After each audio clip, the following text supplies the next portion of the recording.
Hi Balaji, hi Bintao, hi Kamal, hi Noor, hi Pavan. Are you able to hear me clearly and see my screen clearly? Hello everyone. Great.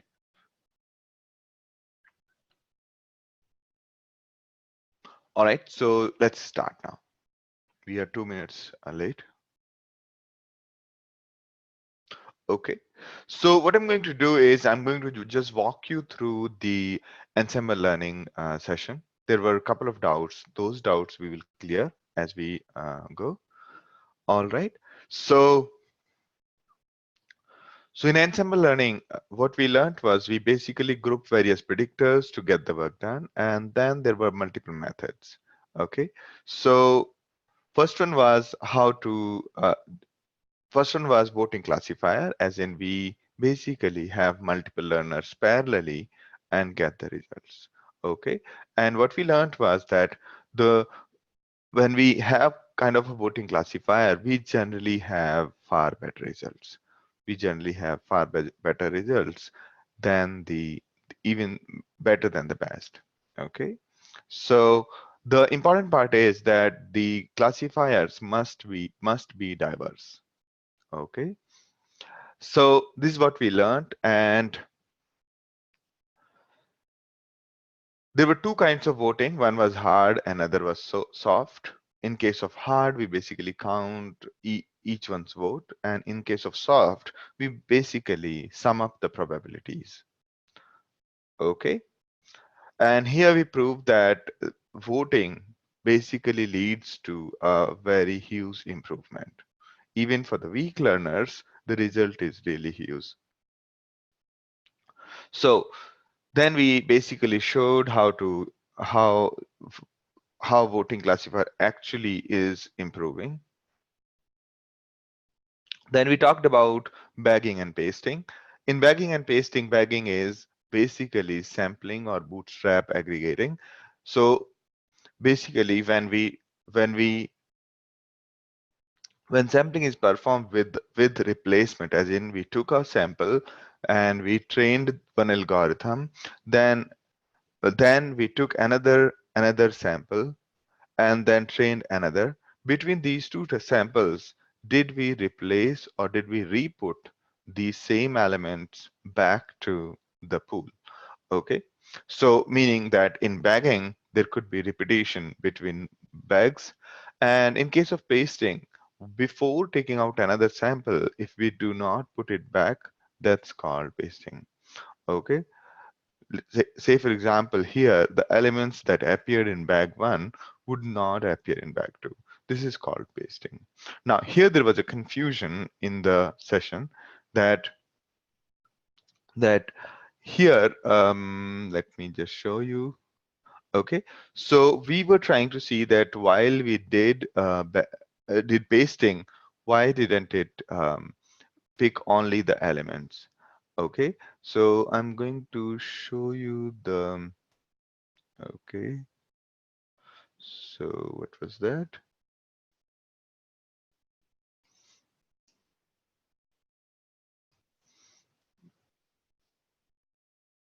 Okay. So yes, I want to show you this part.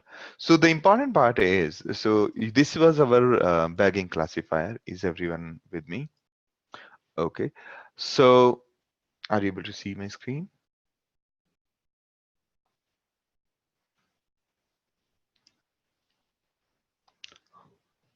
All right. So while we created a bagging classifier, and if we say bootstrap equals false, the different samples picked for different classifiers, as in different estimators, will they will have basically no samples repeated. So what I did was here I created say X train 1 and Y train 1. This is my X, this is my Y. Now we want to draw the samples here. I'm saying that number of estimators is 4, meaning the four times we'll do the sampling, and the max sample is 1. Okay, only one of the elements will be picked from it. Okay, now when I say bagging classifier dot fit, and then I look at estimator sample. It shows me very clearly here.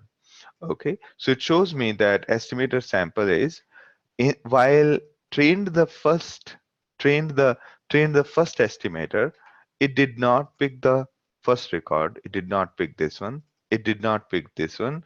It only picked this one. Okay, because we are saying max sample equals 1. For the second one, it picked this record, right? Because it has to pick one. And for the third one, it only picked this one, right? So you can see that the the instance that was picked for training of the first predictor was this one. This has not been repeated. Okay, so the catch here is in case of pasting to be enabled, the max samples multiplied by number of estimators should be less than X.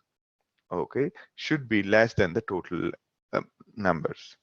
Okay, there could be, if let's say we are increasing max samples to 4, what would happen is there is no scope of if it doesn't re-put the elements, it won't be able to draw any other sample, and hence it would give wrong results. Therefore, what it does is it starts repeating even though the bootstrap is false. Okay, it basically starts replacing if if the total space, as in total number of elements that we need, is uh, crossing. Okay, so how should I explain? So let me just say, so if there is no scope of further drawing items, that means it might have to re-put and take it. Okay, so a question from Noor is it become cyclic? Not really, not really. So what's happening is we are saying create 4 estimators. Okay, and we are saying pick up one sample. Okay, pick up only one sample. Or let's say we are saying 2 estimators, pick up only 2 samples. Now what does it do is it picks two elements from it, then it won't put those 2 elements back before running the second estimator. Okay, so you can see that. So here it seems that it has repeated it. Okay, all right, so maybe I'll just put some more elements here.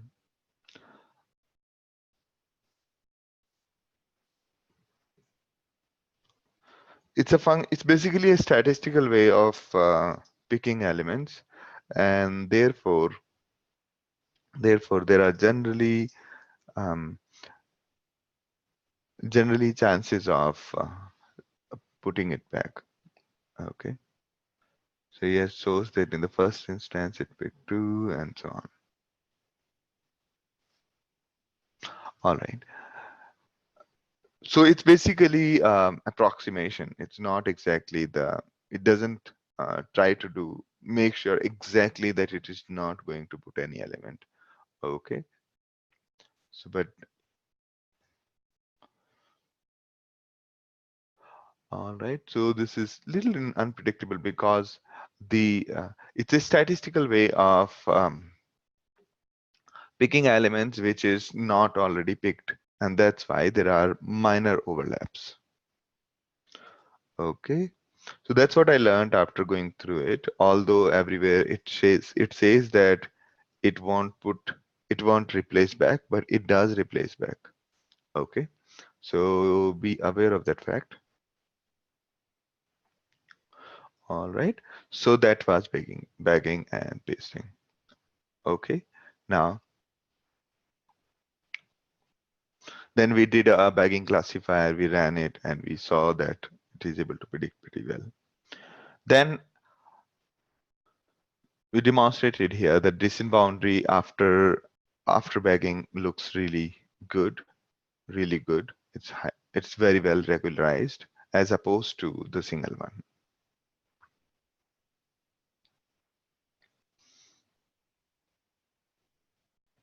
Okay.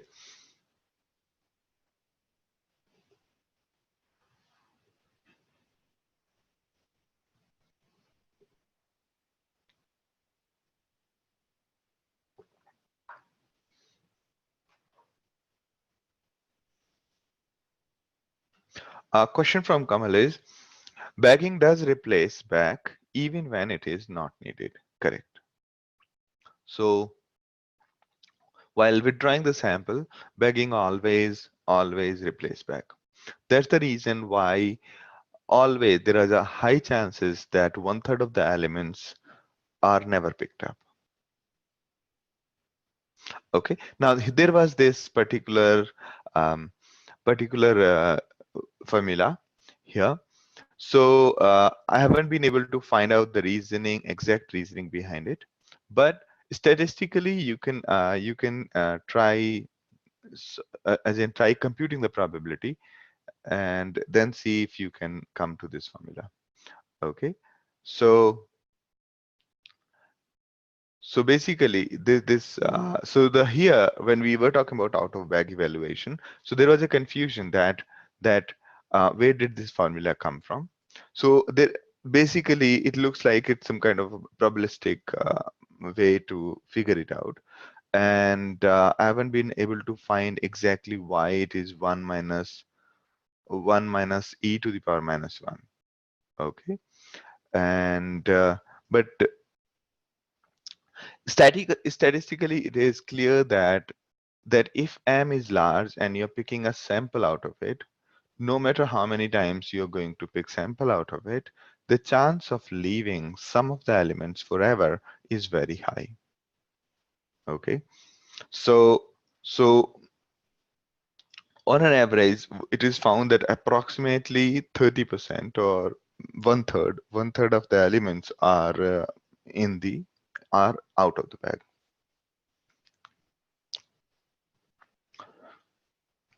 Okay, a question from Kamal is, sorry, the confusion was for pasting. Clarifying again, pasting does not ever replace back if, yeah. So pasting tries not to replace back.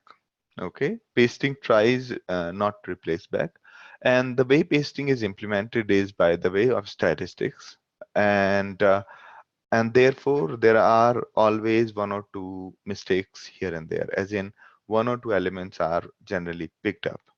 Okay, this is what I observed, although in their API it tells that it won't replace, but when you run it, it does replace. Okay, so what I understood is after running it for multiple samples and multiple estimators, that it does it statistically. So the chance of an element being repeated is really low, but it does get repeated. Yes.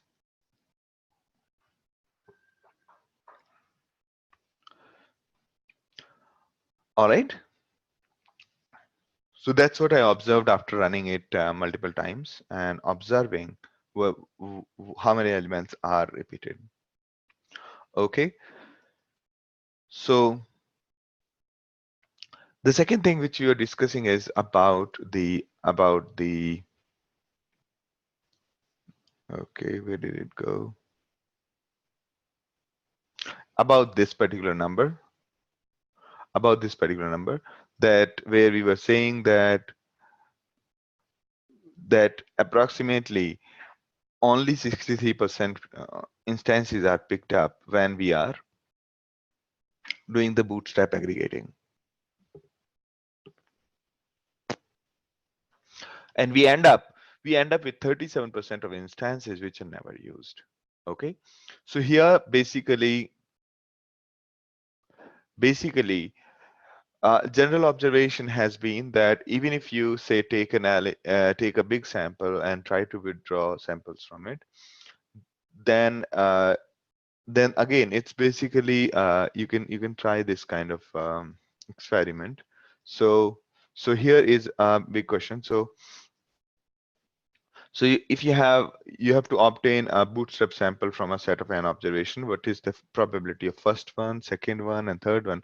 And when you try to kind of plot it, you will find that on an average, we are leaving out 1/3 of the elements without sampled, okay, without being sampled. Okay, so that's why there would be always some elements which are never picked up, which are never sampled.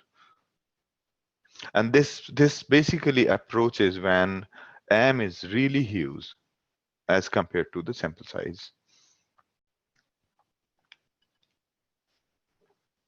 So that was another confusion. So when we do bagging, there are some elements which are left and never sampled. So we basically test each of the classifier or each of the predictor on on the elements which are not sampled. Okay. Also, please note that in the ensemble, let's say you have 10 predictors. Okay. For each of the predictors, you will do the sampling from the main set of instances. You will do the sampling, and you will try to train this, right? Train each of the 10 predictors. So every time you train it, what scikit-learn will do is it will fit and then predict. So training means calling the fit method on each predictor, and then after doing the fit, it will do the predict. What it means by predicting? It means by predicting is that it will predict on the elements which are not picked up by this instance. Okay. So each predictor is used to predict on the instances that it has not seen.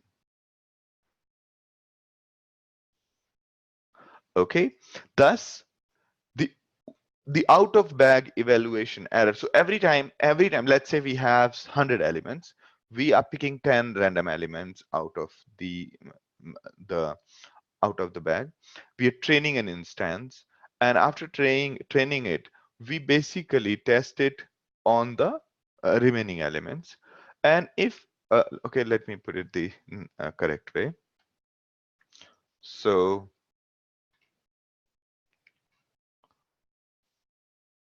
okay,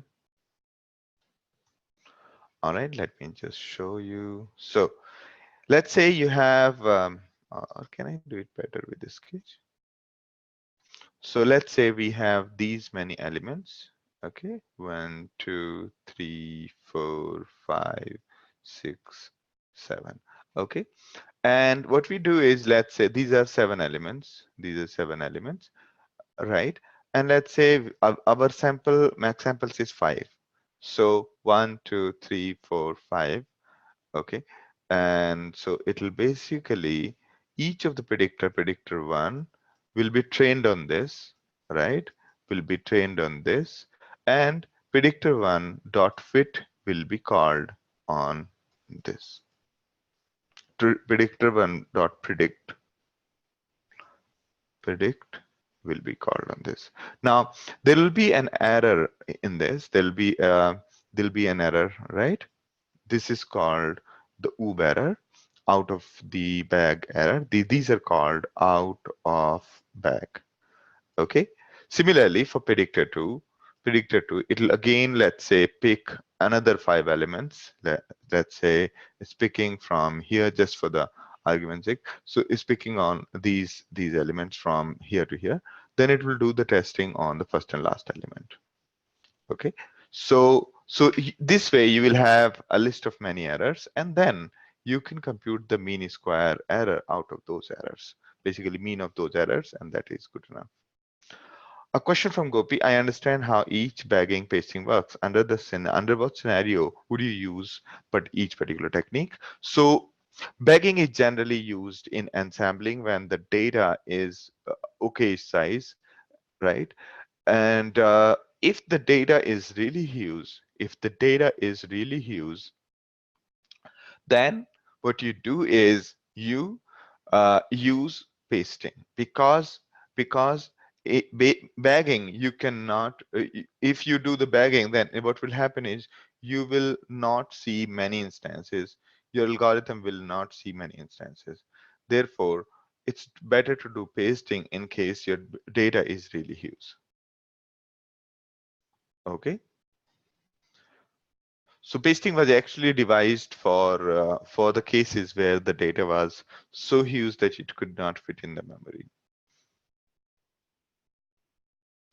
Also, Also, the interesting aspect of bagging is that bagging is that bagging or pasting both, the computation is parallel. Okay, so in case your learner is weak, instead of improving number of iterations in each of the algorithm or making it more uh, you know uh, running for longer and like something like that, what you do instead is you have many number of predictors, use bagging, and then run it parallelly using multiple cores. Okay, by specifying an argument and underscore job. Good, good.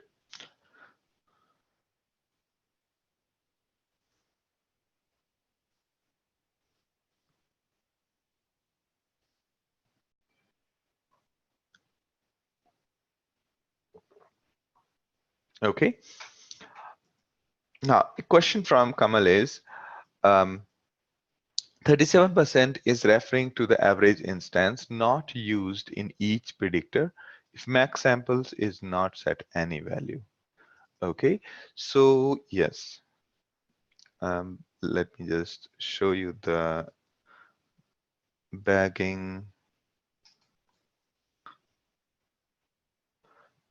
Okay, so this is probably the bagging classifier, right? So here it says bootstrap true, bootstrap this, and max samples is this. Okay, so here question is what happens. Okay, so the max samples, if it is float, then it is considered the fraction of the total, and if it is number, then exact those many numbers are picked up. Okay, all right. The question is that okay, question is that the if we say max one, what does it do? Does it draw all the elements every time? Okay, so let's just take a look at it. What happens here? Here, if I say max samples 1.0 and I say bootstrap true, okay. So still it is 1, 2, 3, 4.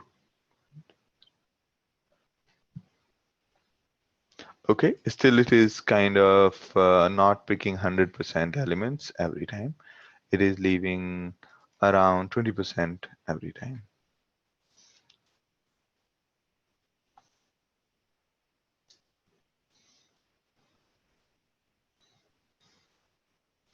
Okay, in this case, it's leaving only one. All right.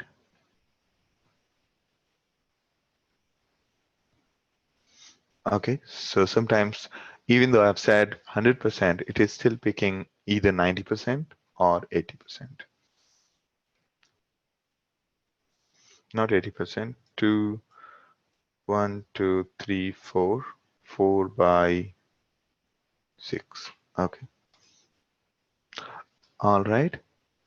So I'm here, as in, even if we say max sample 100%, it is still kind of picking only around 60 to 90%. All right. So that's actually strange. Okay. All right. A question from Kamal. However, overall predictions, all the samples would get used.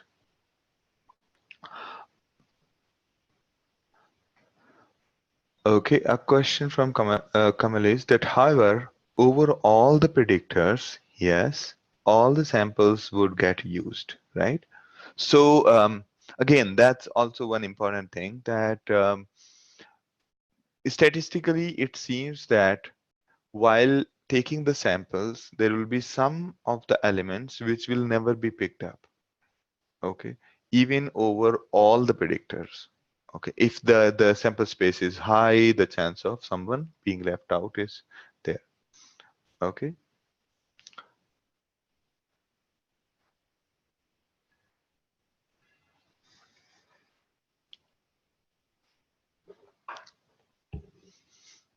Okay.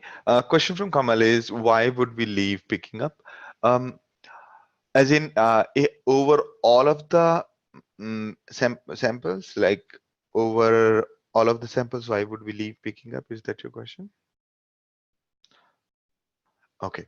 So the thing is that statistically, probably it seems that there will be some elements will be left even if we want to pick up all the elements.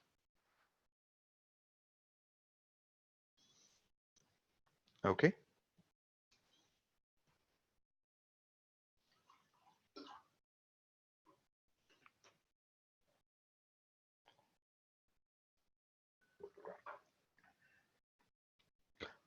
Hmm.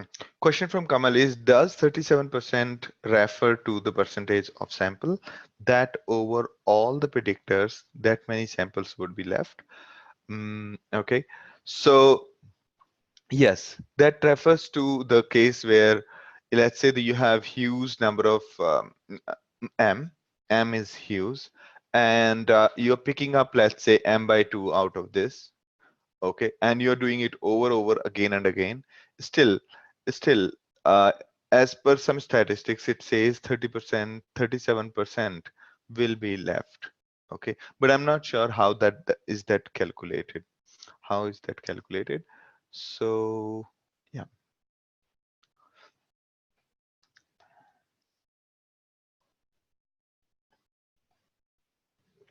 all right. So picking the samples is a little unpredictable. So so actually, it's not an idea to leave the samples. The idea is that when we are sampling multiple times, the chance of leaving is really high.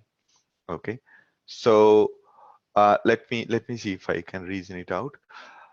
What is the chance that okay.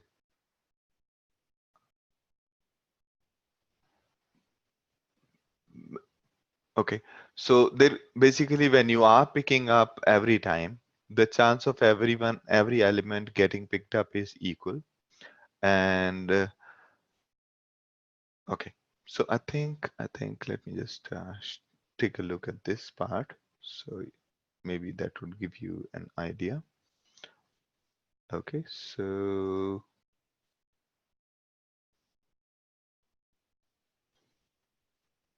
here is one interesting question. So we obtain a bootstrap sample from a set of n observations. What is the probability that first? Okay, I think what we can do is that we can probably try again, because it doesn't show anywhere in the documentation of scikit-learn or even the statistical books that the pasting would do the replacement. So you'll have to take a look at it again, the way probably the code, the way they have implemented it. All right. Okay. So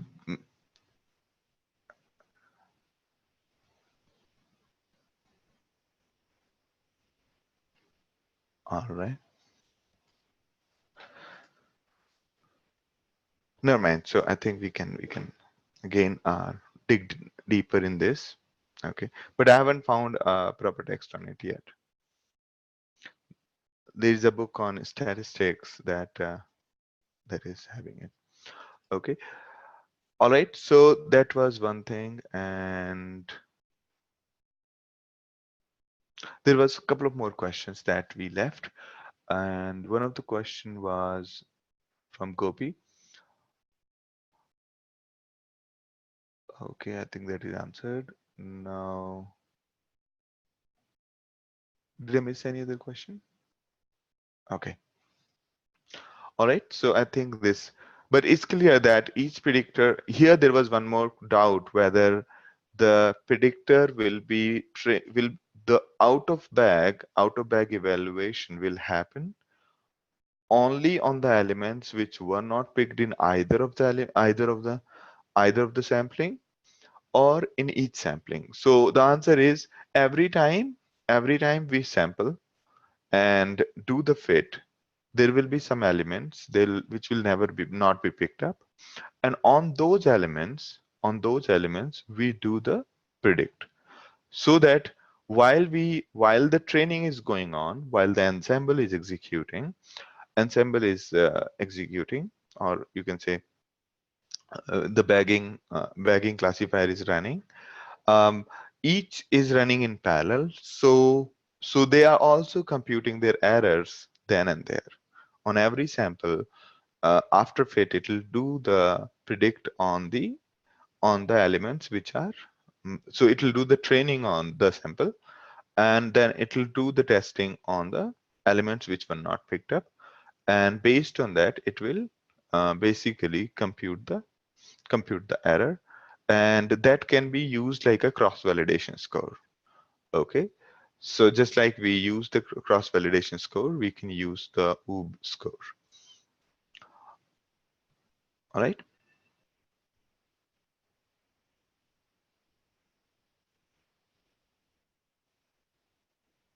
Okay, thank you, Noor.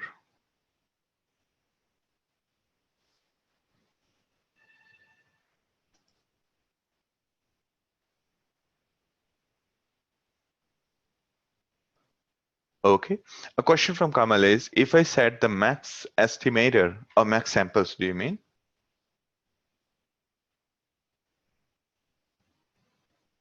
You mean the max samples, right?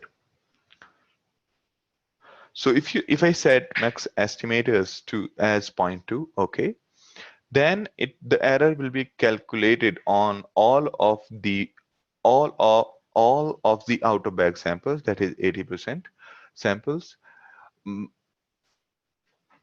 I think yes, as per that one, or maybe it'll pick up only 20% from the remaining one. Okay,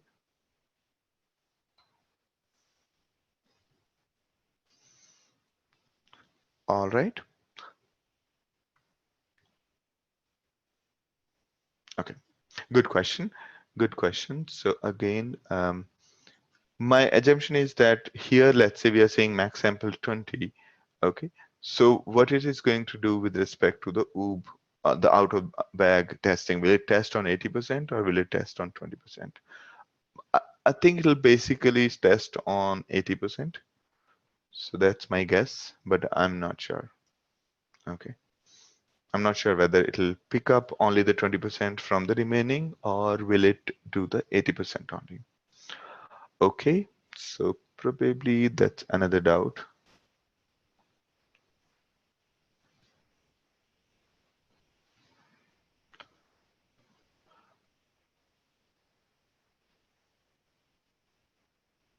All right, great. So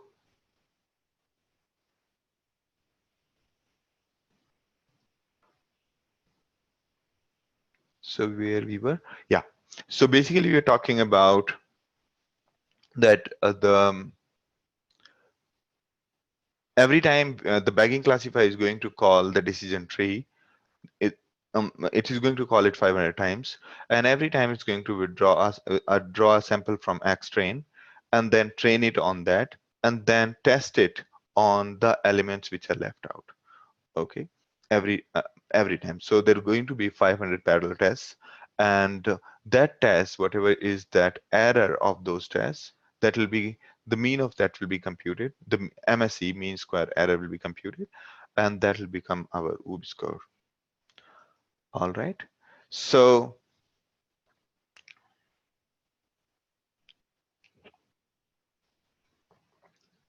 all right. So that's what the out of bag evaluation was.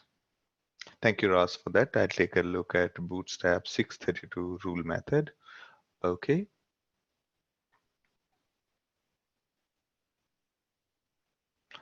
Okay, so then we took a look at the decent function variable that showed us the what do you say, the the error in each case. Okay. And afterwards, we talked about random patches and random subspace, similar the way we were picking some instances and leaving some instances by using max samples and bootstrap. So max sample was for specifying how many samples do we want to pick up every time. And uh, with max samples, we can also, if we provide the integer value, then it picks those many samples. If we say max samples equals zero point 0.2 or some other float, then it picks the fraction. So bootstrap basically makes sure that the replacement, as in bootstrap, using bootstrap variable, we were able to switch between bagging and pasting. Now, now, the random patches and random subspaces. Random patches means, so first we'll talk about random subspaces. Random subspaces means that instead of picking up all the features, we will pick only some of the features. Okay. And random patches means we would do sampling on both features as well as the instances. Okay. So then I think that we cleared. So, so bagging means doing the sampling on the instances. Similarly, pasting means doing the sampling on the instances, but without replacement. Patches mean subspaces means only on the features, not on instances. While s- patches means both the sampling on both number of instances as well as number of features. Okay. Now, then we talked about random forest. Random forest is basically an ensemble of decision trees, and these are generally trained using bagging. Okay, so then we basically ran 500 trees. Okay, again, the ensemble methods are great for weak learners. Okay, similarly, random forest also, we basically make the individual nodes as very short, individual trees is very short. Okay, all right. So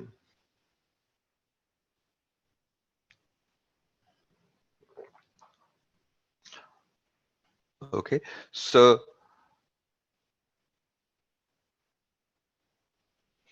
so we can introduce extra randomness in random forestry by doing a random subset of features.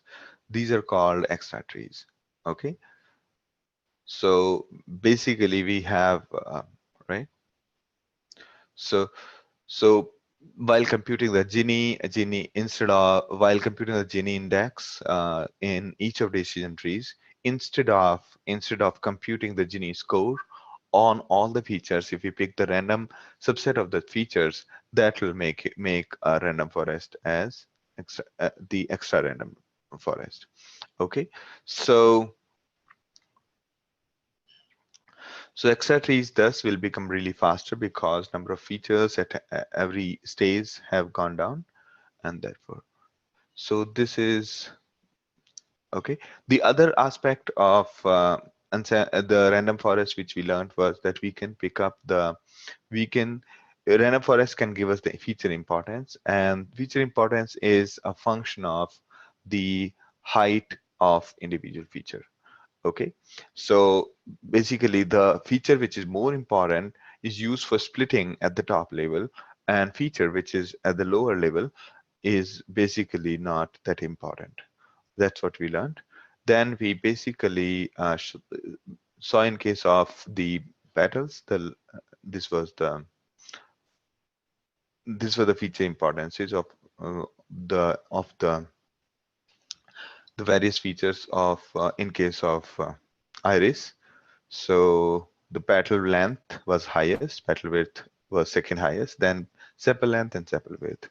Okay. Similarly, we drew the feature importances of each of the features in case of MNIST, and we can see that this dark area means that these features are of no importance. Okay. Question from Kamal.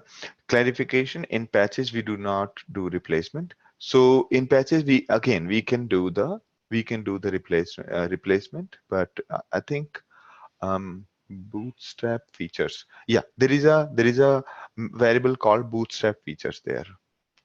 I think there should be, okay, it should be bagging classifier, right?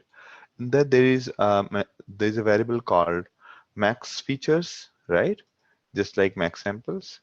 Okay, and then there is a bootstrap features. Okay, so we can do the uh, we can enable that there. Okay, but there's no name, extra name for that. Yeah, we can do a real mixed math. There is, okay, so great, great. Now, so feature importance can be figured out from the random forest. Okay, and we will learn further that there are other techniques to reduce the dimensionality or reduce the number of features that we'll talk about today.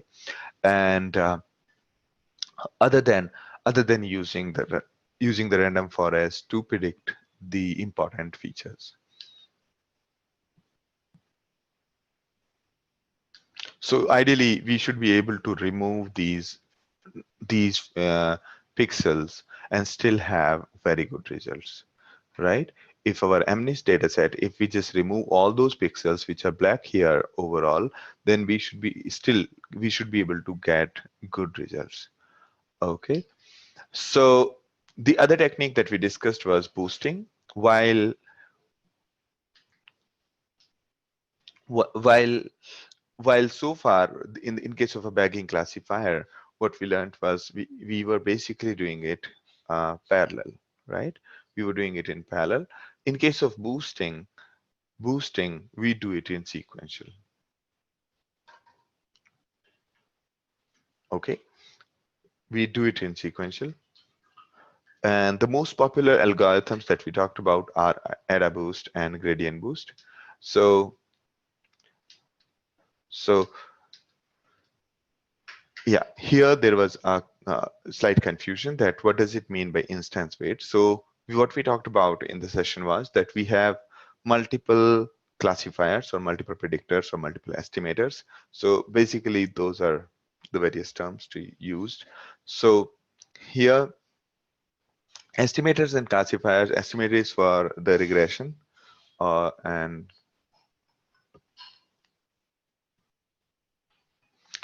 classifiers for classification, while the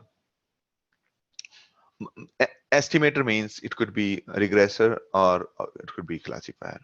Okay, so let's say we have say four, four no one, yeah, we have say multiple estimators. So what we do is we take the input data, we pass it through first one, we compute how much error did it do. Okay, we compute how much error did it do and update the weights. We compute something called a weights. Okay, now question is, how is the weights used for the next training? Okay, so after updating the weights, then it does the next training again and so on. Now question is, where are these weights used in case of training? So what I understood from AdaBoost is the weights are used as a probability of picking the instances. Okay, if some instance is performing great, the probability of that instance is goes really low. Okay, and therefore it's not picked up. Okay, let me just, yeah, say for example here. So the algorithm of AdaBoost is that for each instance the weight is initially set to 1 by m. A first predictor is trained. Okay, so we basically first of all defining something called weights. Okay, and initially each weight is 1 by m. The first predictor is trained and its weighted error R1 is computed on the training set. Right now, when this first predictor is being called on these instances, the probability of each one being picked up is 1 by m. Okay, so the weights define the probability of an instance selection. Okay, and then here here we update the weight. We compute the Ri. Okay, it's the weighted error rate. Using weighted error rate, we compute the predictor's weight, as in which predictor is performing great. Then once we are through with that, then we update the weights back. Okay, so for each instance, we have the weights now. Using the weights, we train our algorithm again. Okay, so algorithm could be any algorithm. Okay, so AdaBoost is an ensembling way, which is a sequential operation. All right, is it clear? So these weights are essentially used for the as the probabilities. No?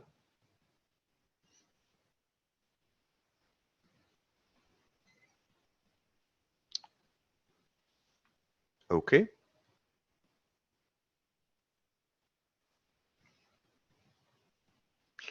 So basically what we are doing is we are taking the input data, these are the instances, we are training the first classifier, then we are predicting it, and whatever is the result, we are basically computing errors in it. The instances which have maximum error, we are increasing the chance of them picked up, by assigning some weights to each of them, right? And the instances which are not performing good, we are assigning them a very low weight. Sorry, the instances on which our classifier is doing good, the their probability is or weights is dropped to 0. If there is an error during prediction, then their the weights are increased.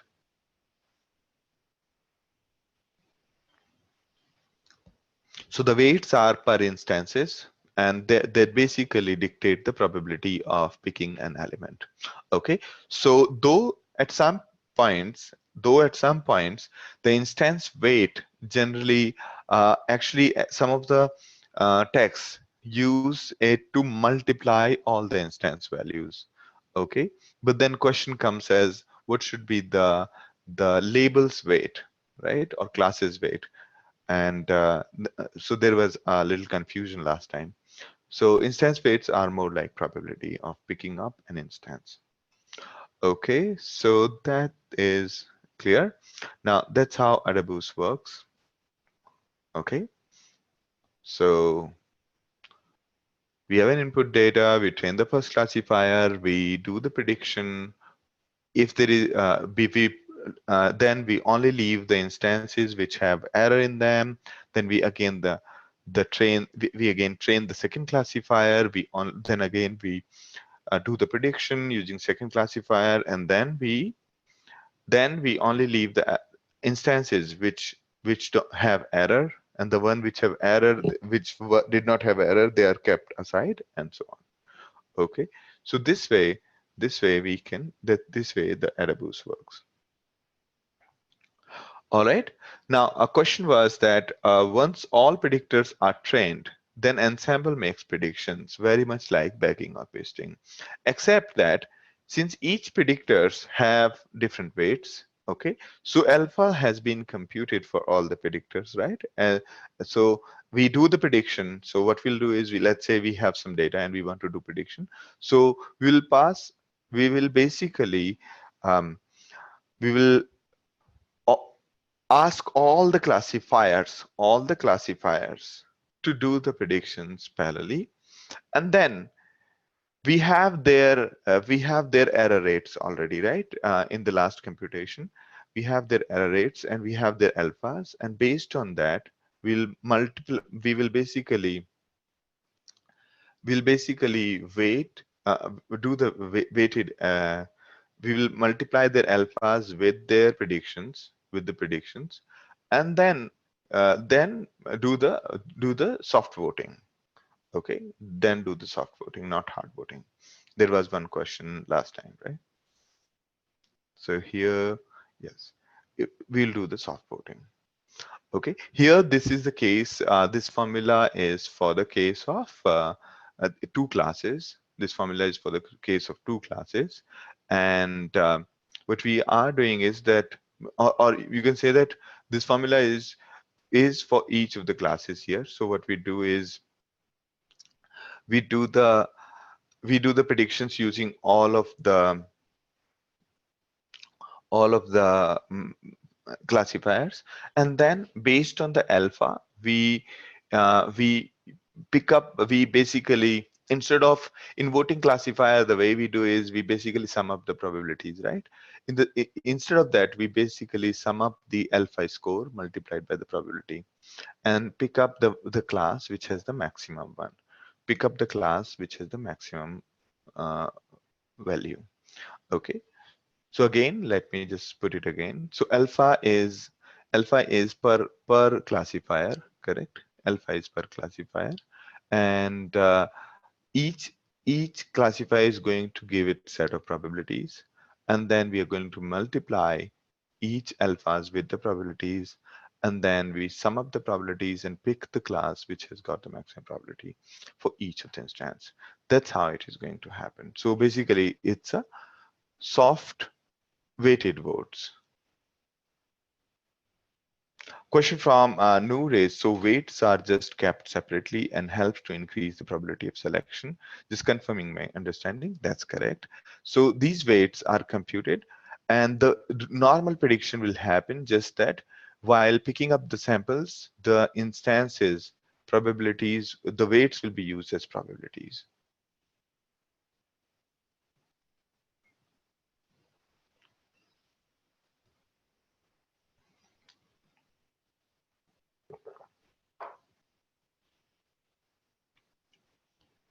All right.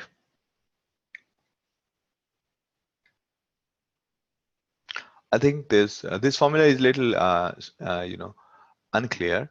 So actually, without the formula, it's far more easier to understand. It's actually pretty simple. So we go back to the diagram. So what we are doing is, in the final day, in the final day, oh, okay, in the final day, what we are doing is whatever data we have, we do the prediction using all the algorithms. Okay, we do the prediction using all the algorithms, and we have their alphas computed, right, last time. And then whatever are the predictions, we basically do the weighted average with alphas, and then compute the sum of all the probabilities and pick that class. Okay, basically do the soft voting. Okay, so if these are multiple classifiers, just their predictions is multiplied by alphas, and then we do the soft voting. So that's how it is generally considered. Okay, so this was how AdaBoost works. So a question from Kamal: the prediction is not sequential. Prediction, I'm not sure if the prediction is sequential, but if you can see that all the algorithms can be called in parallel. Okay, that's more important. I'm not sure if they have implemented it sequentially or parallelly. Okay, but they can be called parallelly, and that's as per my understanding of the algorithm, because we are not feeding the output of one into another while predicting. Okay, great set of questions. So question from Noor is, so are we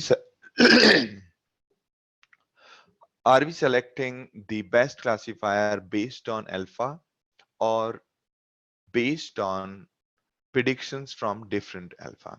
Okay, so we are selecting the best classifier based on predictions from different classifiers.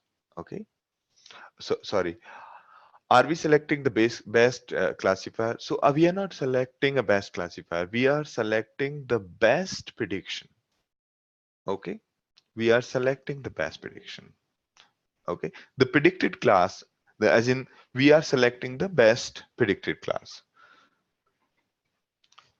So predicted class is the one that receives the majority of weighted votes. Weighted votes, as in votes of each one multiplied by alphas, right? And when we talk about soft voting, it's about number. So each classifier is telling that, okay, the chance of 5 is this much, chance of not 5 is this much.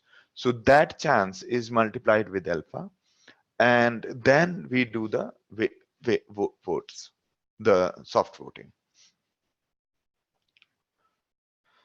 All right, great.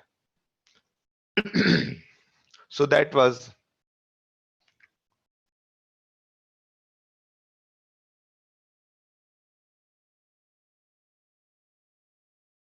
great. I hope this is clear, the ADA boost. Is the formula is a little different, so let's keep that separate.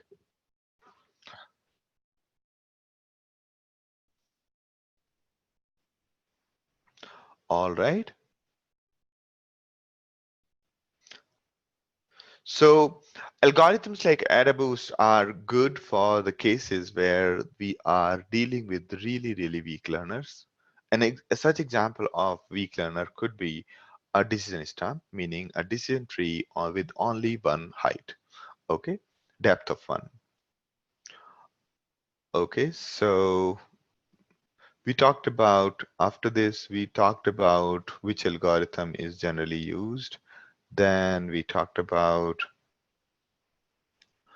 okay, and right here we try to execute it. Now, if your error boost ensemble is overfitting the training set, you can try reducing the number of estimators or more strongly regularize the base estimator. Okay, as in base estimator means the one that is getting called again and again. All right. Similar to AdaBoost, there was gradient boosting that works by sequentially adding predictors to ensemble, each one correcting its predecessors, and then we were tweaking the instance weights at every instance. Okay, so here the gradient boosting was, I think, clear to everyone, right? So all we were doing is here, let's say, first of all, we call first decision tree, we got the results, we did the training, and after the training, we did the prediction, and then whatever were the errors, we trained the next one on those errors. Okay, please note that we are changing only y, not the x. Okay, we are changing only y, not the x. Okay.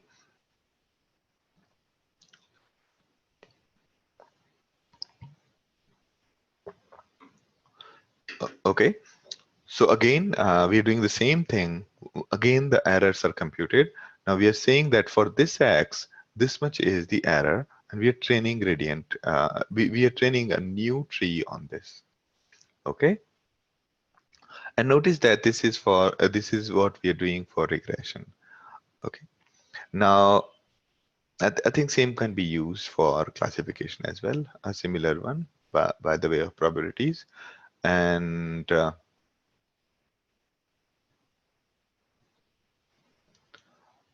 a question from Kamal is, this approach can be used only for regression. Let me see. Uh, okay.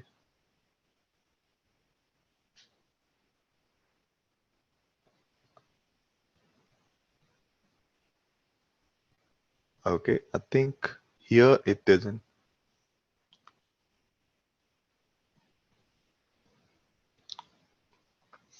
Okay. A question from Kamal is, what would finding delta of a classification mean? Yes, that's right. That's right.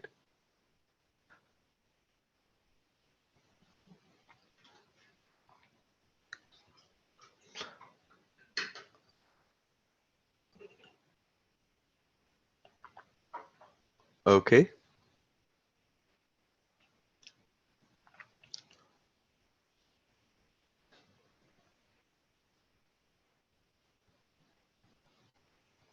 I think gradient boosting can be used. As per my understanding, almost all the algorithms can be used for regression and classification. But I'm just wondering, what does it mean by what would it mean by computing the delta of the classification? Maybe or okay, but we'll see that later. Maybe you are right. Okay, so okay, then finally, once we are done with training these, what we do is we sum up the predictions of the three. Okay, we sum up the predictions of the three because first one was trained on uh, second one was trained on the delta between the first one's error. The similarly third one was on the second one's error. So if we add the two errors, if we add the predictions of the other two, the chances are that the results will be more accurate. Okay, so all right, so this is how it looks like. Ensemble prediction looks like this. So this was on the actual training set. This is how it looked. Okay, then this was on the errors of the first one. Okay, this is on the errors of the second one, and overall this is how it looks like. Okay, a simpler way to train gradient boosting. Okay, so let me just check, is there a gradient boosting a scalan, right? I doubt if is there a there is a gradient boosting classifier. Interesting. Okay,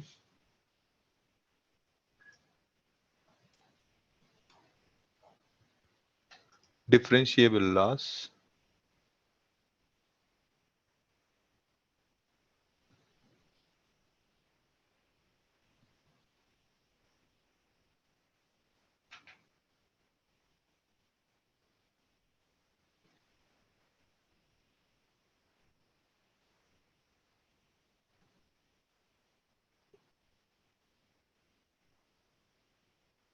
Okay, so let me just see if it is.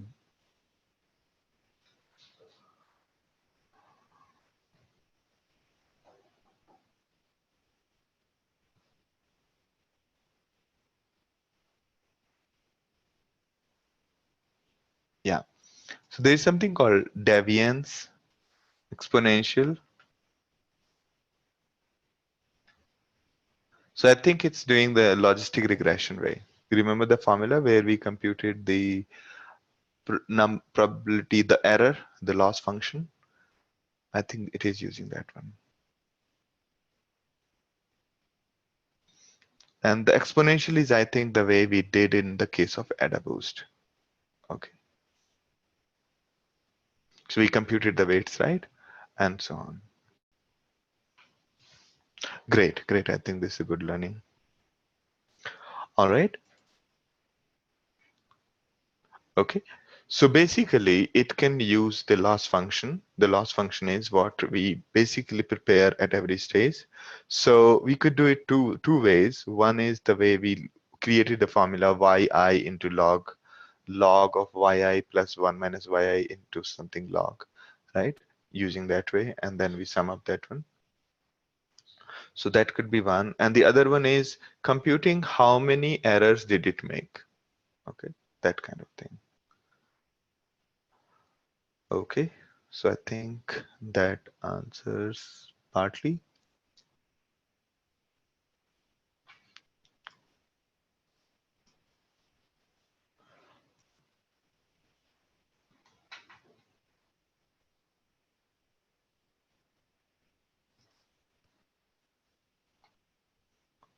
So on every stage, I think the loss is computed using this. So let me just think again. So there is an algorithm, we trained it, and it's predicting different class probabilities than the actual one. Now you now using this function, what we will do is we'll convert that into a loss. Okay, the loss could be, in case earlier the way we did was the F1 score kind of a loss, that, or we could also use the function that we used in the classification. Okay, does it make sense, Kamal?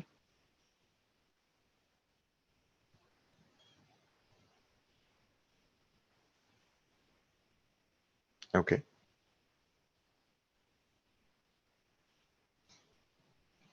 but let me just see what we are talking about here, right? So let's say something is predicting well. So here the yeah, loss as in for each instance, what will be the delta? That is the question, right?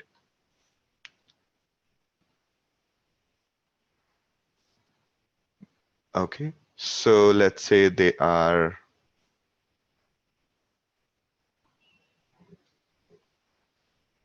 okay. If let's say there were probabilities of two classes, then would it make sense to do the delta there? Or let me just see if we had multiple classes. There was a logistic regression somewhere we did towards the end, right?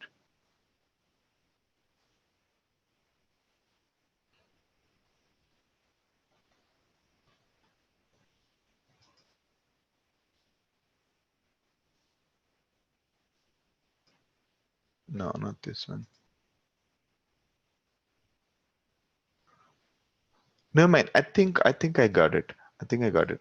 There was this formula, right, that we did earlier that I can explain you in terms of that probably.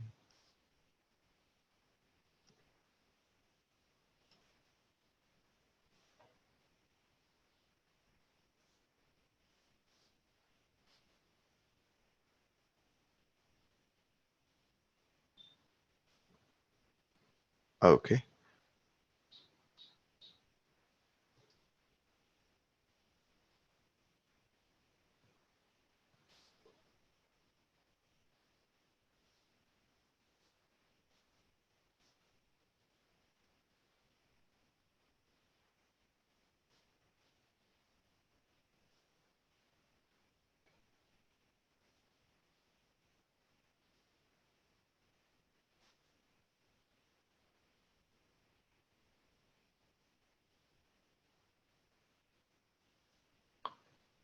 Somewhere we did, right? Yeah, this one.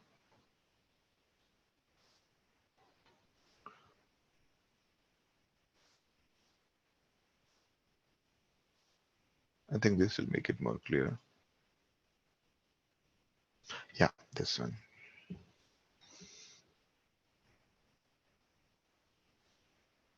So instead of averaging out, think of it only this part. Okay. So yi is the actual class. This is the prediction. Okay. So you take the log of prediction and this was the actual prediction plus 1 minus y. So if y was 1, then only this will be considered. Okay. If y is 0, only this will be considered, right? So if there are two classes, 0 and 1, right? And our probability is pi for each instance, right? If the actual one is, say it will only retain that probability. Okay, sum of that, and it's a negative of that one. So if it correctly identifies, then the answer will be 0. If it incorrectly identifies, then answer will be different. Right? I think that's what it was.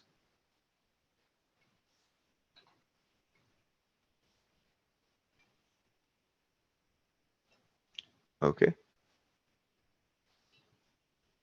So let's say the class was one, right?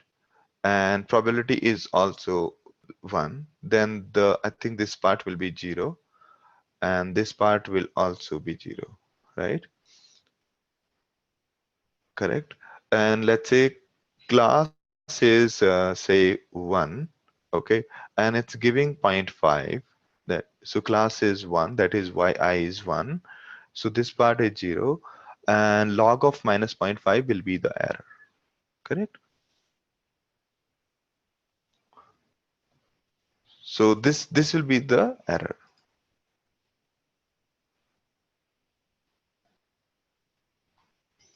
Kamal, does it make sense? Remove the sigma part of it, just only this part.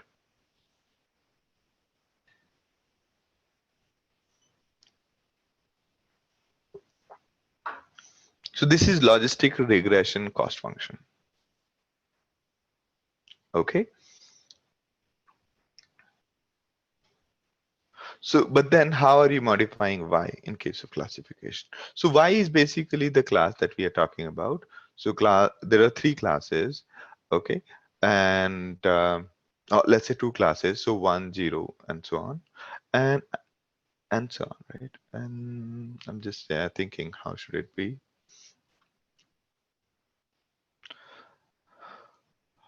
All right. Question is, how are you modifying y? Yes. So this is the new y computed. This will be the new y computed, I think. The new y will be this, the one that is in the square brackets. This is the logistic regression cost function. Okay. So I think that's what it means by deviance.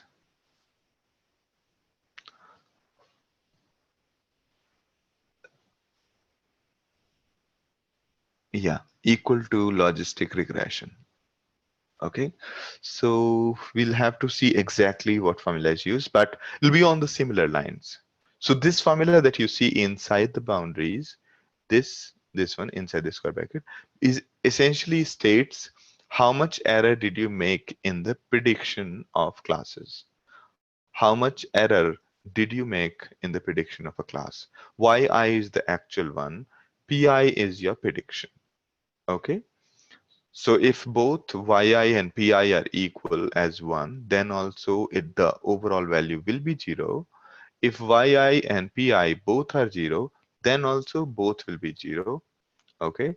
And hence, and similarly in midway, if let's say yi is 1 and pi is 0.8, then this error will be lower. If yi is 1 and pi is say 0.7, then this will be different. Okay, yi has to be one of the two classes. That's correct. Yeah. So we are saying that the class is the outcome is 5 or not 5 kind of a case, binary classification, in which yi is it could be 0 or 1 in the actual sense. Okay. So yeah, good question. Good question. Did it make sense now to you?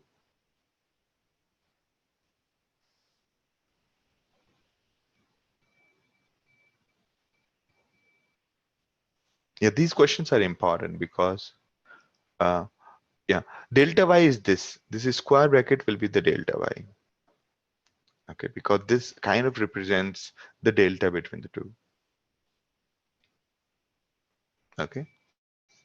So instead of subtracting the way we did in case of regressor, the new y will be this.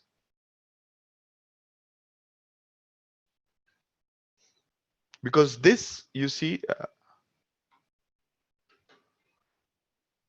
yes, in the second round, we use this probability. In second round, it means that for this input, we made this kind of a loss, and can we minimize this? Okay, that is the one.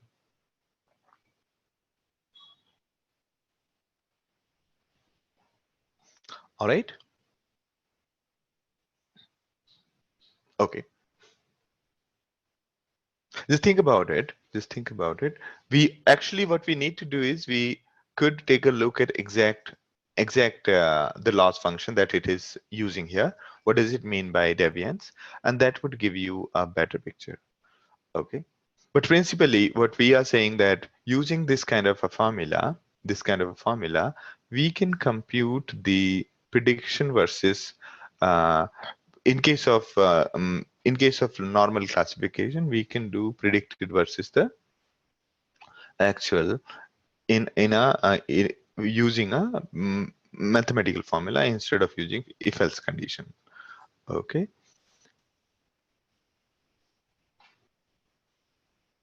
The other question that I am having in the mind is that after first deviance, if we apply the first logistic regression function, the second one will actually become a normal regression instead of classification.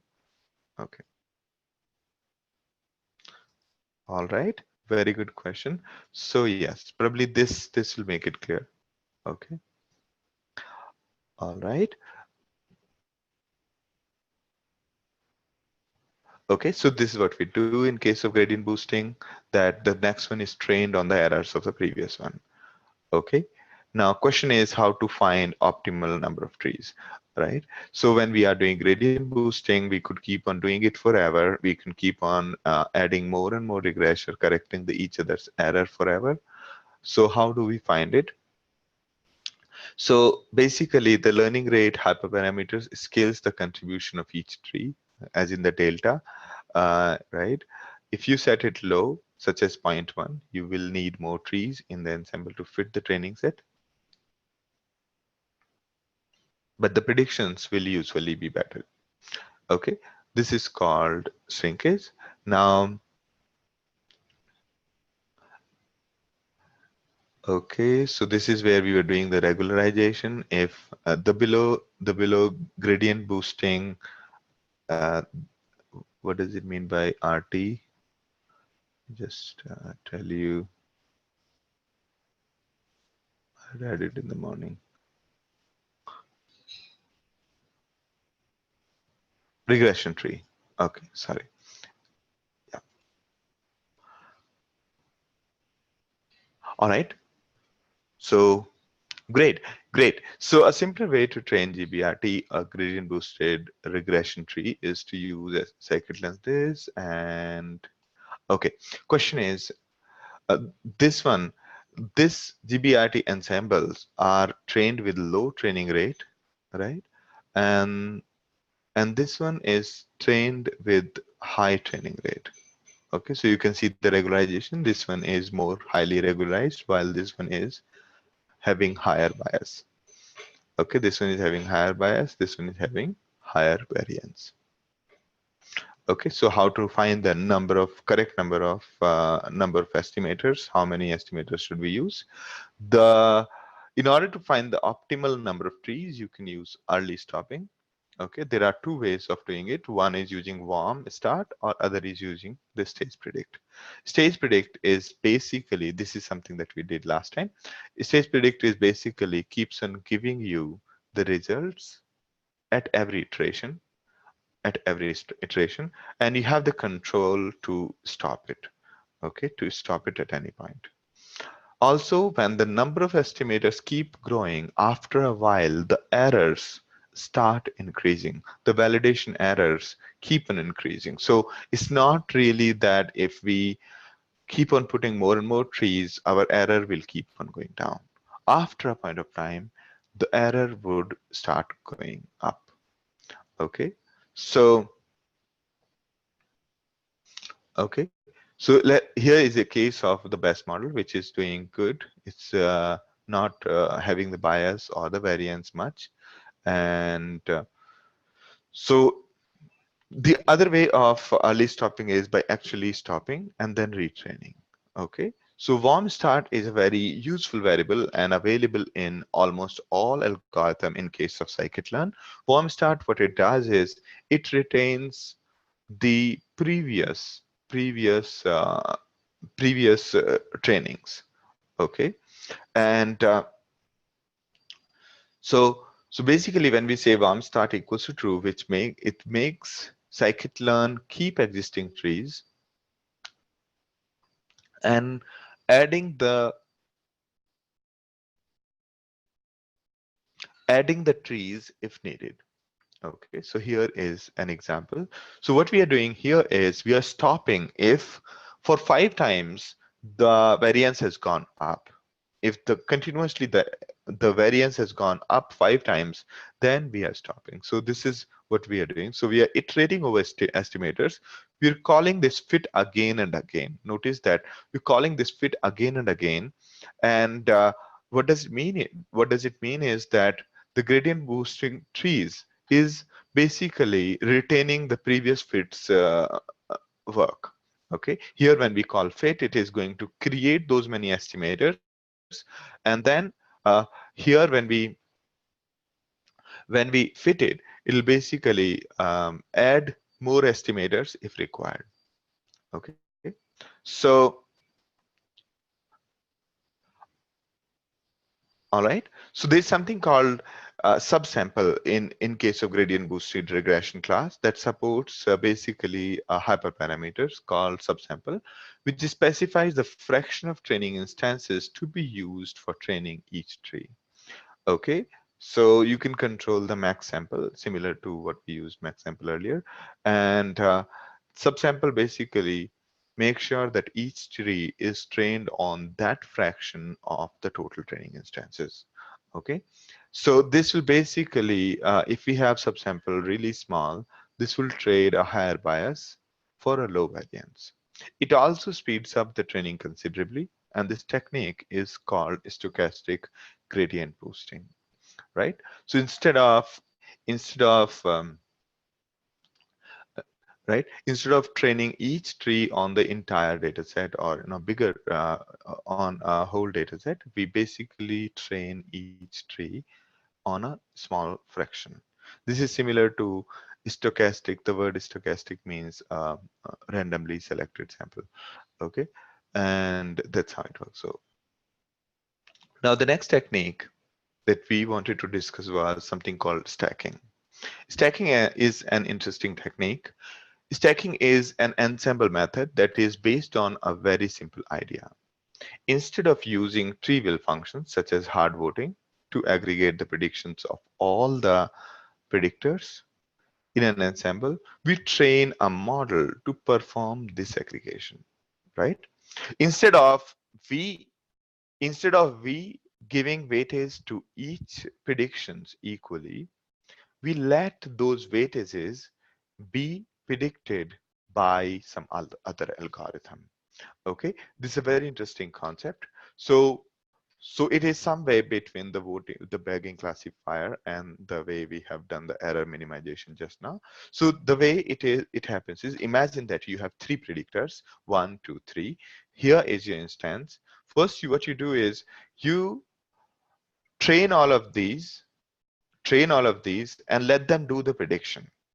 Let them do the prediction, and then whatever are the predictions, we create one more, we stack up one more algorithm, we queue one more algorithm. What it does is it takes the predictions of the previous steps and and tries to give the weightage, try to compute the weightages of each of them.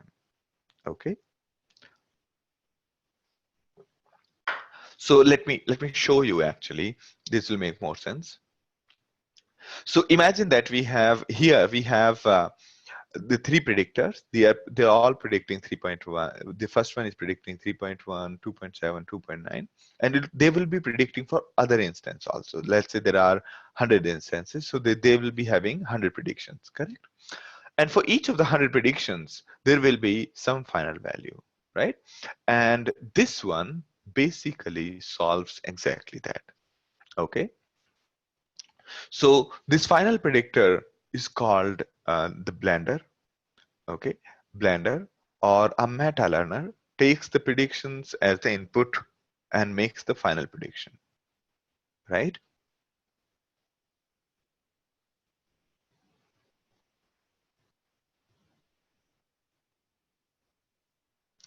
Okay,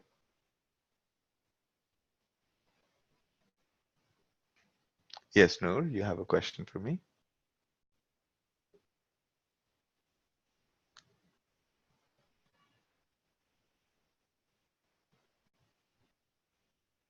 Yes, it's a fancy term for averaging. So instead of we deciding, it's like weighted averaging. Okay, and the weights are being figured out by learning.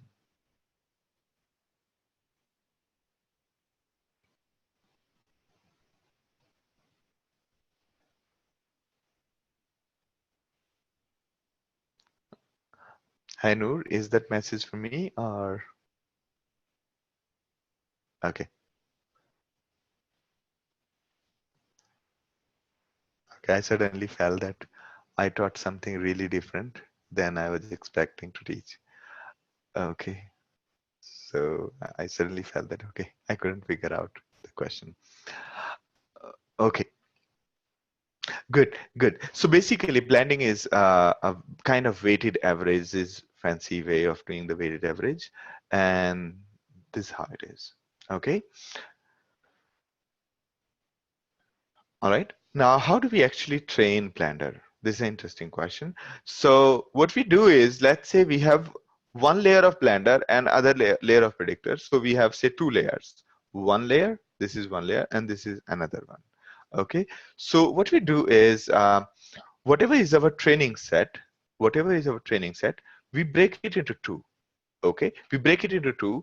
On one, on first subset, we will train them, and then using the second subset, we will predict and then train the second one, right?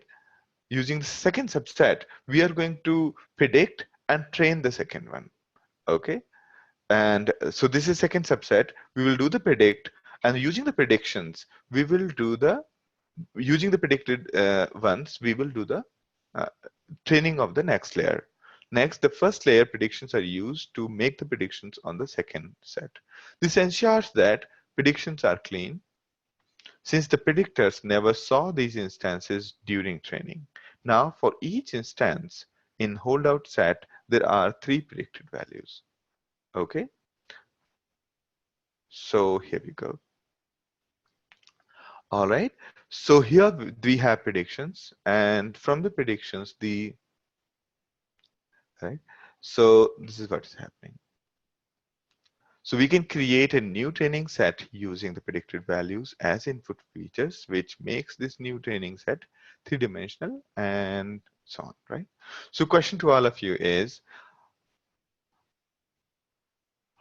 in this case, in this particular case, when the Blender is being trained, right?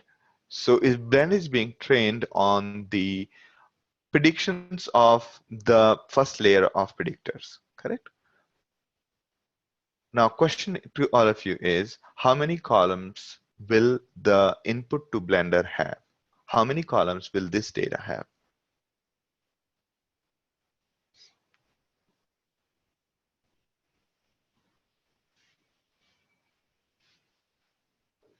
So let's say we have subset 2.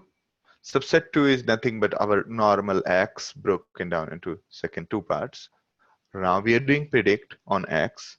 We're going to get some predictions here, some predictions here, some predictions here.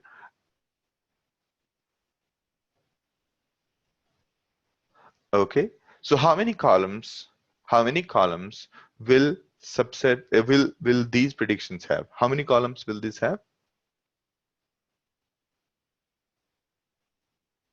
Predictions are y, right? Predictions are y, which means this is one column, this is one column, this is one column, right? The number of instances, number of rows in this data set will be same as this, right? So when we do the prediction on a subset, this will have same number of features as the input data, but the predictions will have only one column, right?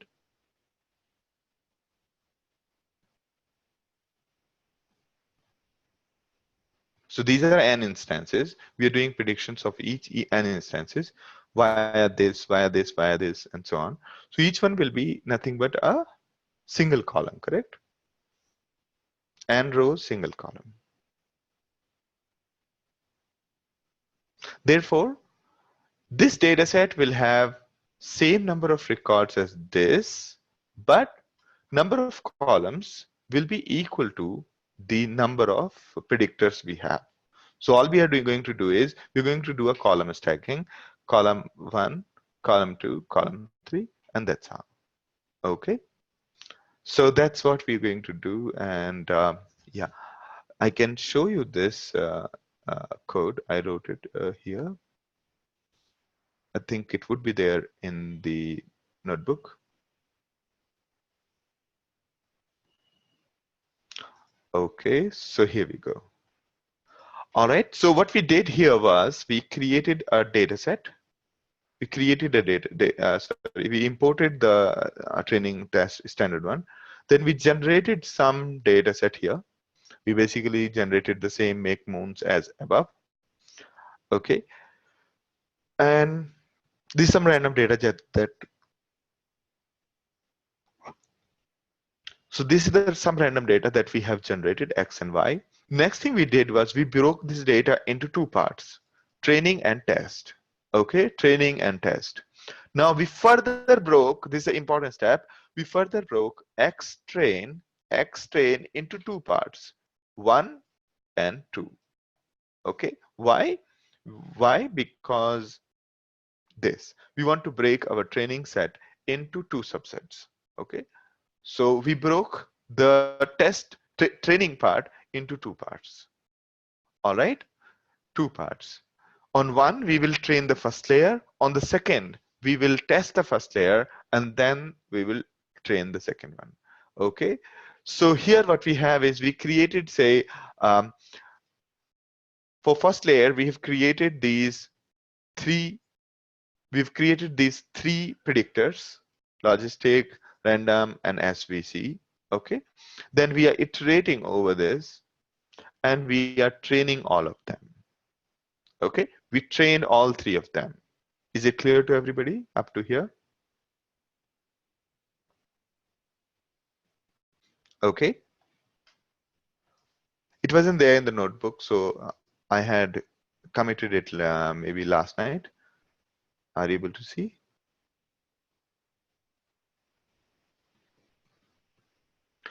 All right, so we are basically training all these three. We are basically training all these three, and then we are predicting all using all these three, but we're predicting on the second subset. We're predicting on the second subset, right? It wouldn't make sense to predict on the first subset, because on the first subset we have just trained them. Now we got three columns: this, and this, right? The results, predictions of logistic, predictions of the random forest, predictions of SVM. Now what we do is we do a column stack. What does column stack do? Column stack essentially stacks these columns. Okay, make the columns make a matrix out of this. I can show you separately. Okay, so if we want to say we have here 1 2, right, and here we have, say, 2 1 2 3 4, right, and here we have, let's say, 5 comma 6, right? So you can see that what it has done is it has made columns out of it: 1 2 3 4 5 6. That's what we are doing. Got it? So the results of each one is becoming a column in this. Now if you want to take a look at what is holdout looks like, what does holdout looks like, let me show you. Here, let me put it B for below, and here's okay. So you can see that the holdout has 3 columns. So we are training the next classifier on holdout, okay, or held out. People call it held out. Okay, held out or holdout. Okay, and we are training it on held out and on the second data set, second results. Okay. So for the predictions of these, which is held out, we expect this. Is it clear till here? So this is how we complete our training. Yes, everyone?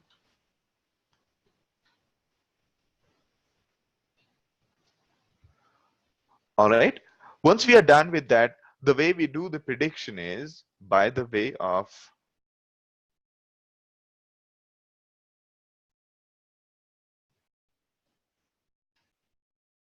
okay. So what we did was we broke our training set into 2 parts. Then we trained our first layer using this. Then the results of these are combined into single one. Okay. Sorry. Then we after we completed the training of the first layer, the first layer we used the prediction of subset 2, right? We predicted using subset 2. Whatever were the predictions became the input data set. And after that, we trained our blender. We trained our blender. All right. I think stocks this stacking would be there. Binta, is stacking there?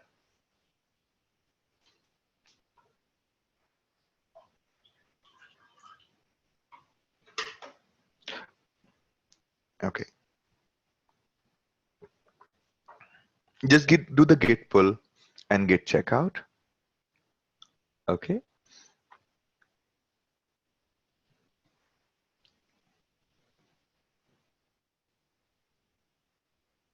Should I try committing again?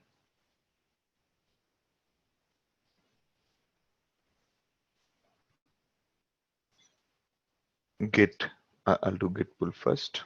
Git pull.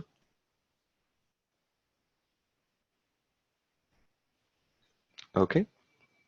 And I can just say git commit classwork, and then we do git push.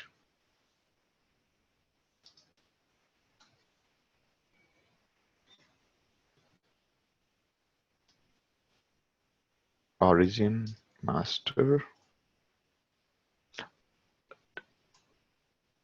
How come I did save, right? I just made some changes.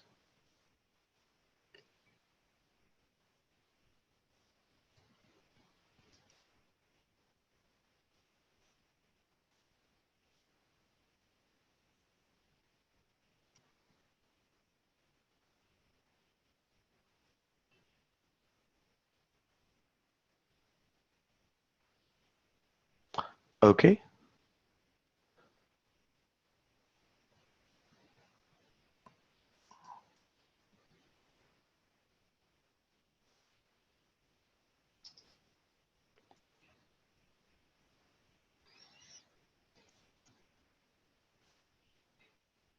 Oh, already everything is in there. Okay, never mind. Are you able to not see it yet? Let me just go to GitHub ML directly instead of my copy. So if I go to machine learning and then click on, say,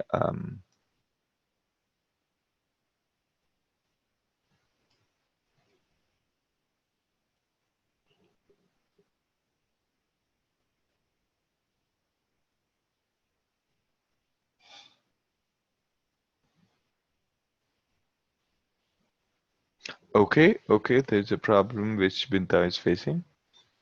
Okay, so just say CD, just type CD first, CD, enter, and then do, because you are outside your home directory, you are in /home.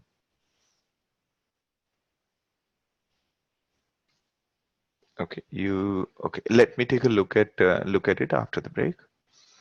Okay, so I'll just complete this part, then we'll take a look at where are we.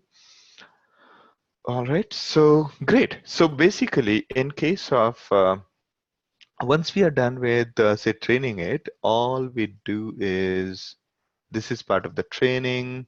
Then all we do is for the test data, say X test, what we do is we call all of the algorithms to predict, right? We call all of these algorithms to predict on X test. And then whatever is the result, we ask the next one to do the prediction. Then here we are passing the result of the first predictions. These predictions are what we are concatenating together, and then using this one to predict, and then we are showing the accuracy score. So it's approximately 86% accuracy. All right, so that's pretty much for stacking. Let's just take a break for 10 minutes, and then we'll do will help you fix the notebook related problem and then continue with the dimensionality reduction. So that was enough about the that was quite much about the ensembling and random forest. Yes. After PCA, we'll be covering XGBoost. Okay, not now. All right. Okay. Yes. All right. So let's take a break for 10 minutes. All right. So I'm back. Should we start now? Okay.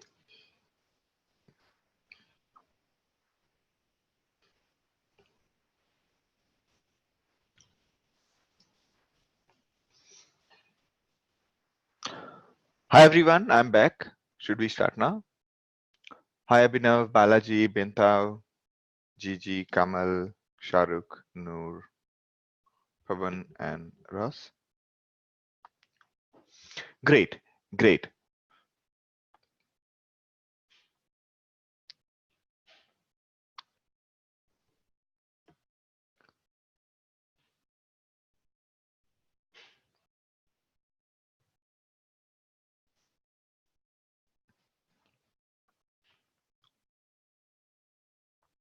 All right. Great. All right, so Bintao has solved his uh, that hands-on problem. So is anybody facing any problem, or are we all okay with this stacking? Should we move ahead?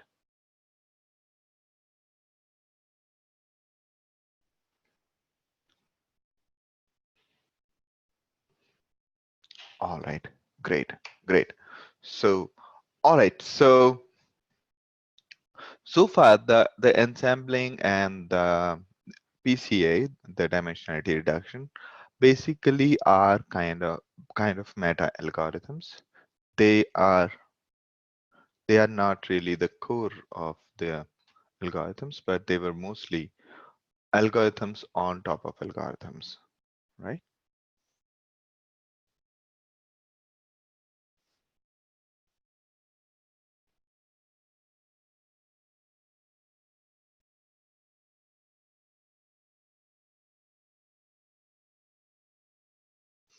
All right,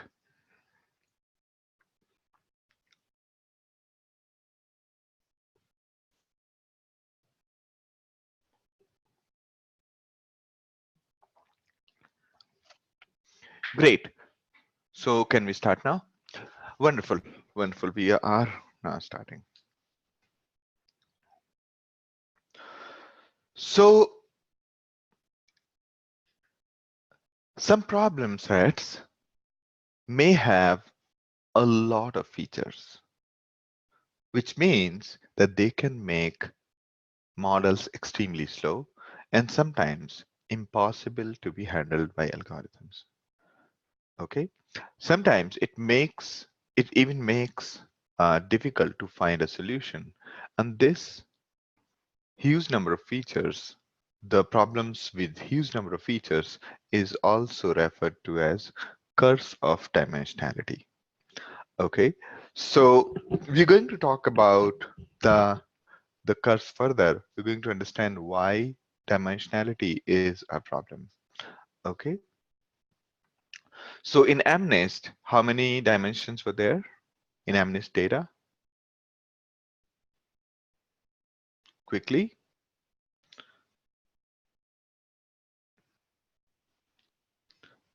the total number of features was the dimensions, right? The total number of features were how many?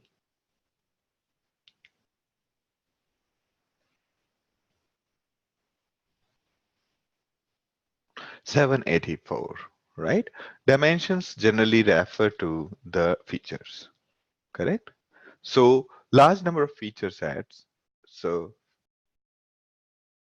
okay, so each feature is essentially a dimension. Okay, dimension with respect to the shape of the matrix, yes, it is 2. Okay, But in case of this, it basically, if you look at from the object perspective, it is having 784 dimension, right?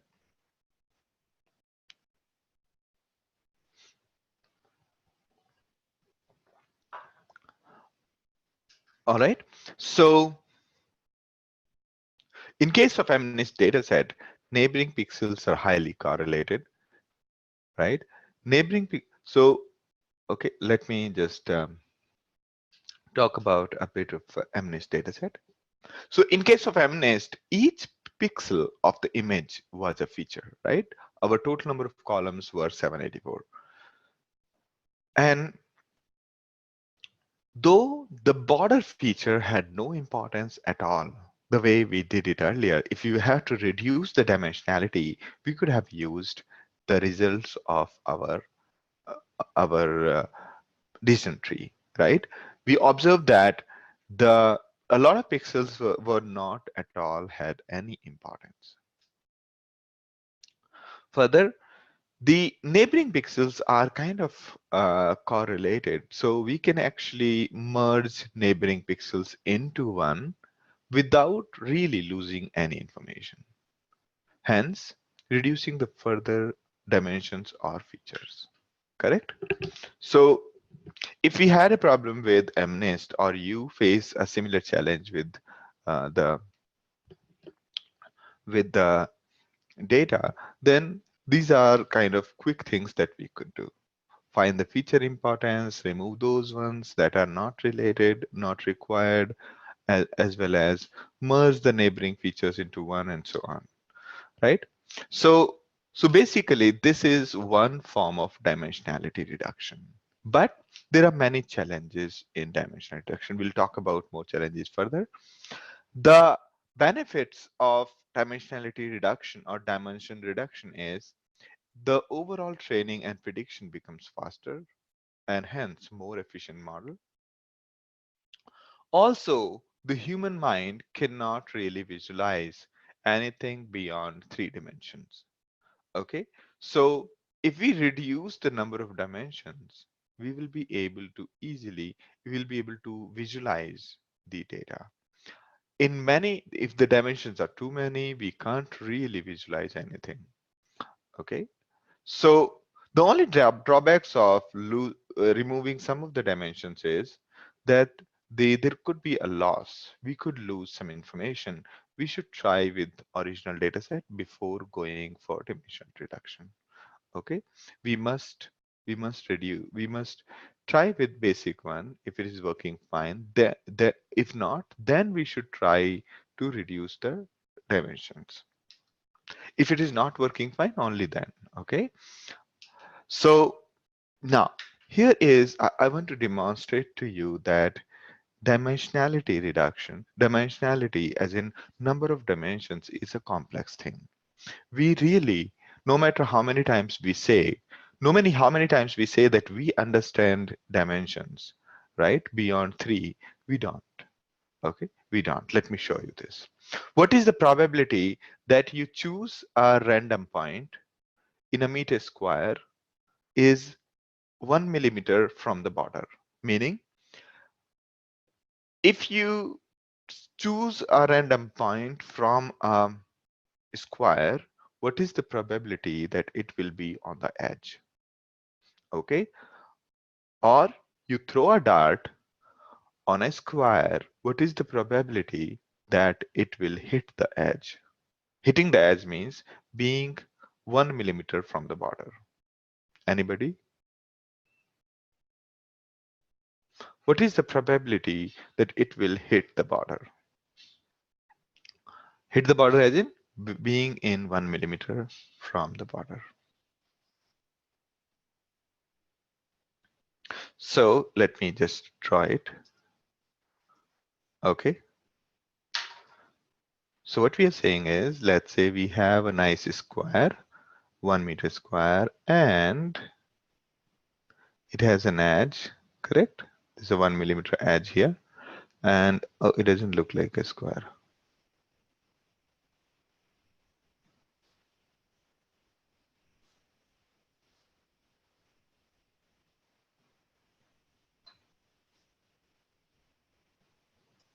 Okay. So what is the, if we hit a dart on this square dartboard, what is the probability that it will hit this, it will be in the edge? Anybody? This is 1 millimeter from here to here. And this thickness that you see is 1 mm.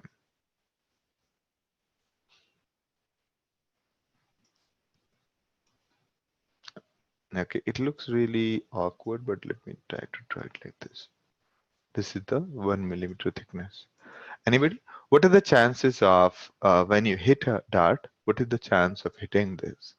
Okay, I have actually put it in the second notebook. So the area of the edge of 1 meter is this much, right? One, the area of the basically this area, right, is this much, correct? 1 minus the internal area. Internal area is how much? 0.98. 1 millimeter gone from here, 1 millimeter went from here. So the dimensions of inside one is 0.98, correct? So 1 minus 0.98 square is what we get. So this is the area, right? So Kamal, that is going to be 0.998, right? Not 0.999. All right, is it clear? So this is the chance of hitting the edge. Account for both sides, correct. Now so till this point, everything was good, right? So it's around 0.4% of the chance. Really low chance, but yes. Everybody agreeing with this?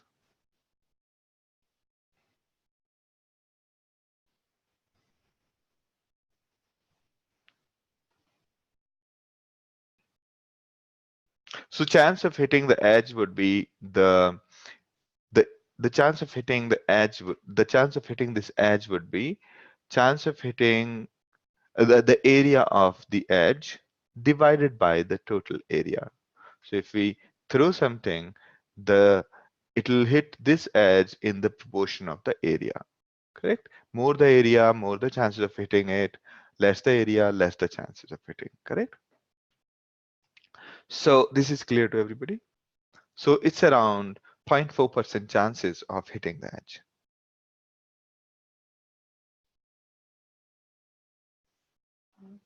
Balaji, Bintao, Gigi, Kamal, Noor, Pavan, Ross.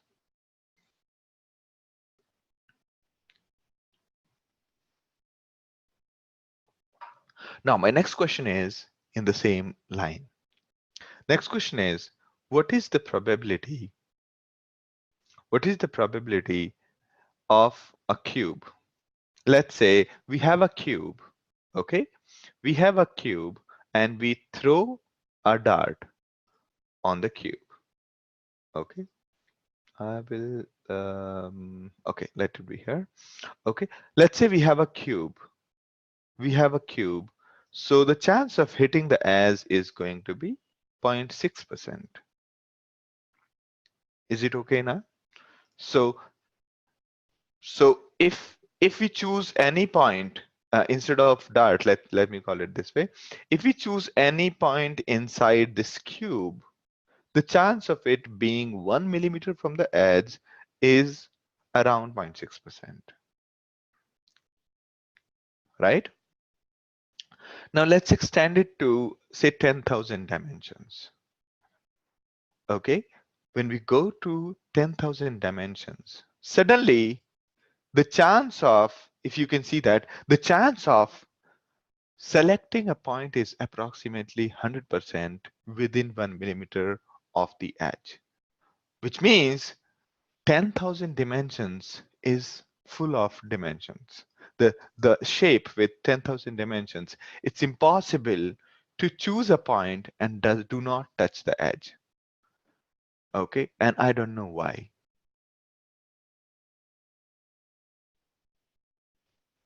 Okay, so a shape of 10,000 dimensions is basically full of dimensions. Does it make sense to you? Ideally, it should not. Yes, dimensionality is an edgy stuff. Okay, so yes.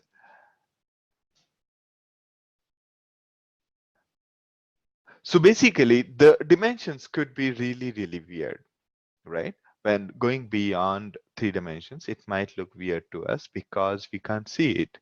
And we can't visualize that what does it mean by so many dimensions, right? Can we imagine a sphere in more than 3 dimensions? Can we imagine a cube kind of thing in more than 3 dimensions? We can't, right? Similarly, a lot of maths that we learned, basically, we're not able to visualize the maths beyond 3 dimensions. Okay, so the probability of that random point chosen on 10,000 dimensional unit meter hypercube is 0.00. Sorry, let me just read it. So just okay. Probability that a random point chosen on a 10,000 dimension unit meter hypercube is 0.001. I hate it. Okay. So what is the probability that a random point chosen on a 10,000 dimensional unit meter hypercube is point is 1 millimeter? I'll just say 1 millimeter instead of saying 1 meter.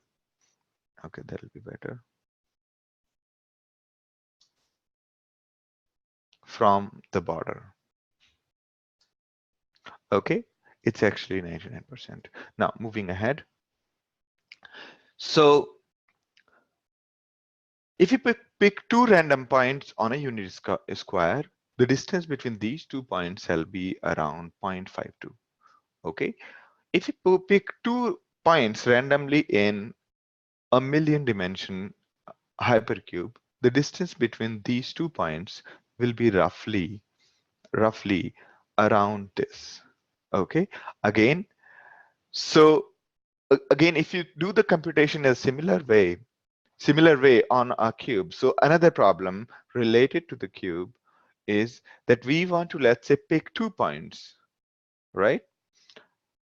Randomly two points on a square, correct? The distance between these 2 points on an average will be roughly 0.52. Okay, around half of the total one. Okay, if we do the little bit more maths and so on. Had it been a circle, it would be different. And here it is 0.52. Similarly, if we pick two random points, okay, in a million dimension hypercube, the distance between these 2 points is going to be really huge. Okay, so, and this is where the problem is. So the distance would be bigger than the either of the edges of this cube. Okay, so again, this is another example demonstrating our inability to understand higher dimensions. Okay, this is another example of how we don't get the higher dimensions, right? So the only way we can visualize is that as the number of edges are growing, right? As say there is a cube like this, let's say there is a cube, right? And how do we draw it? I'll just show you. Okay, let's say there is a cube.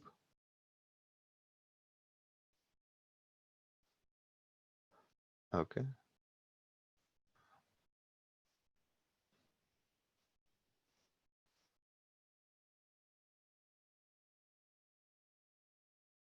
Okay, let's say there is a cube, and so the distance between the diagonal from here, the distance between this point and this point, right? The distance between this point and this point is increasing as number of dimensions are increasing, right? So, and the distance between the endpoints are something like uh, x square plus y square, right? If this is one the point, this is another one, so it's going to be really big. So the point is that as the dimensions are increasing, the distance between the 2 points, random 2 points, is going to be on an average really huge. So what you can see is that in case of dimension, number of dimensions, what we understood is that it's really difficult to visualize many of the things. Okay, one of them is distance between the two random points, and first one was the probability of hitting the edge. Also, the dimensionality. The another important thing to know about dimensionality is that in the large dimensional data sets, the data is generally very sparse. Okay, data is generally very sparse. Most training sets are likely to be far away from each other. Okay, most training sets are likely to be far away from each training set.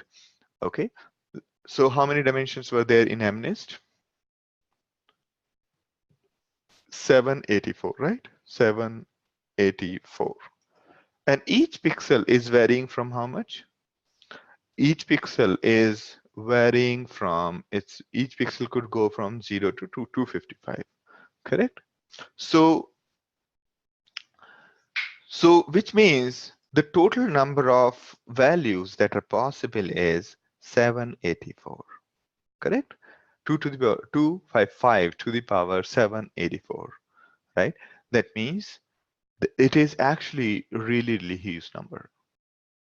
This is actually a really huge number, but that was not the case. That was not the case. That means even though our data might look really huge because of number of features, but the features would be very sparse, okay, generally very sparse, and hence the most training sets are likely to be far away from each other. What does it mean by most training sets are likely to be far away from each other, right? So how do we compute that one training set is far away from other one, right?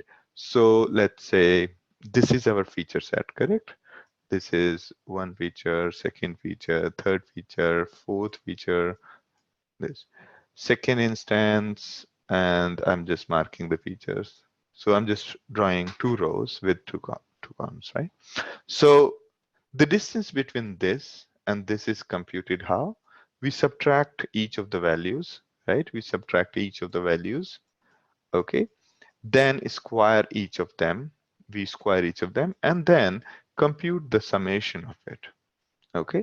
So we compute the summation of the differences squares, right?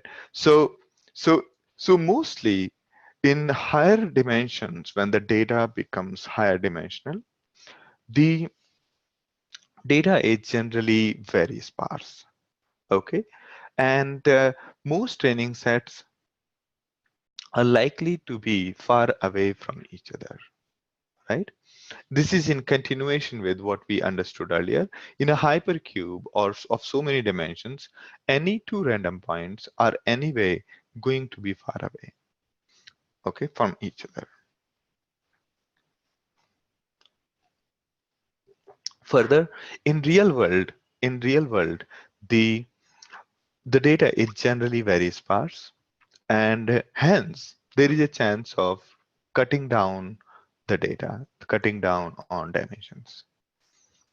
Otherwise, had it not been sparse, we would have these many records, right? We would have these many records in case of MNIST. Am I making sense? Balaji, Bintao, Gigi, Kamal, Noor, Pavan, Ross.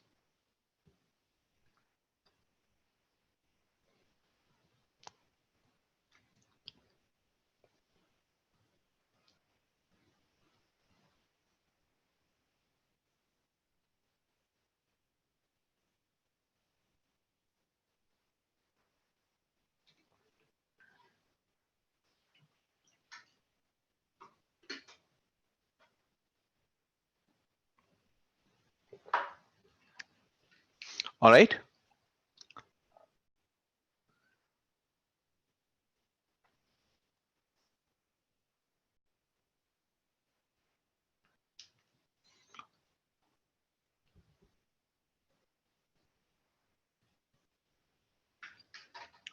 So new data set, the test data set will also be likely to be far away from any of the training instances.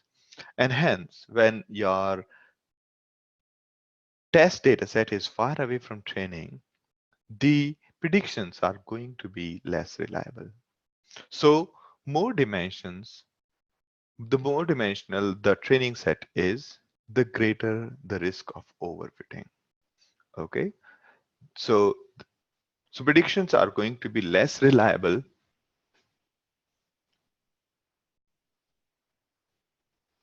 Okay, so more dimensional the training set is, the greater the risk of overfitting.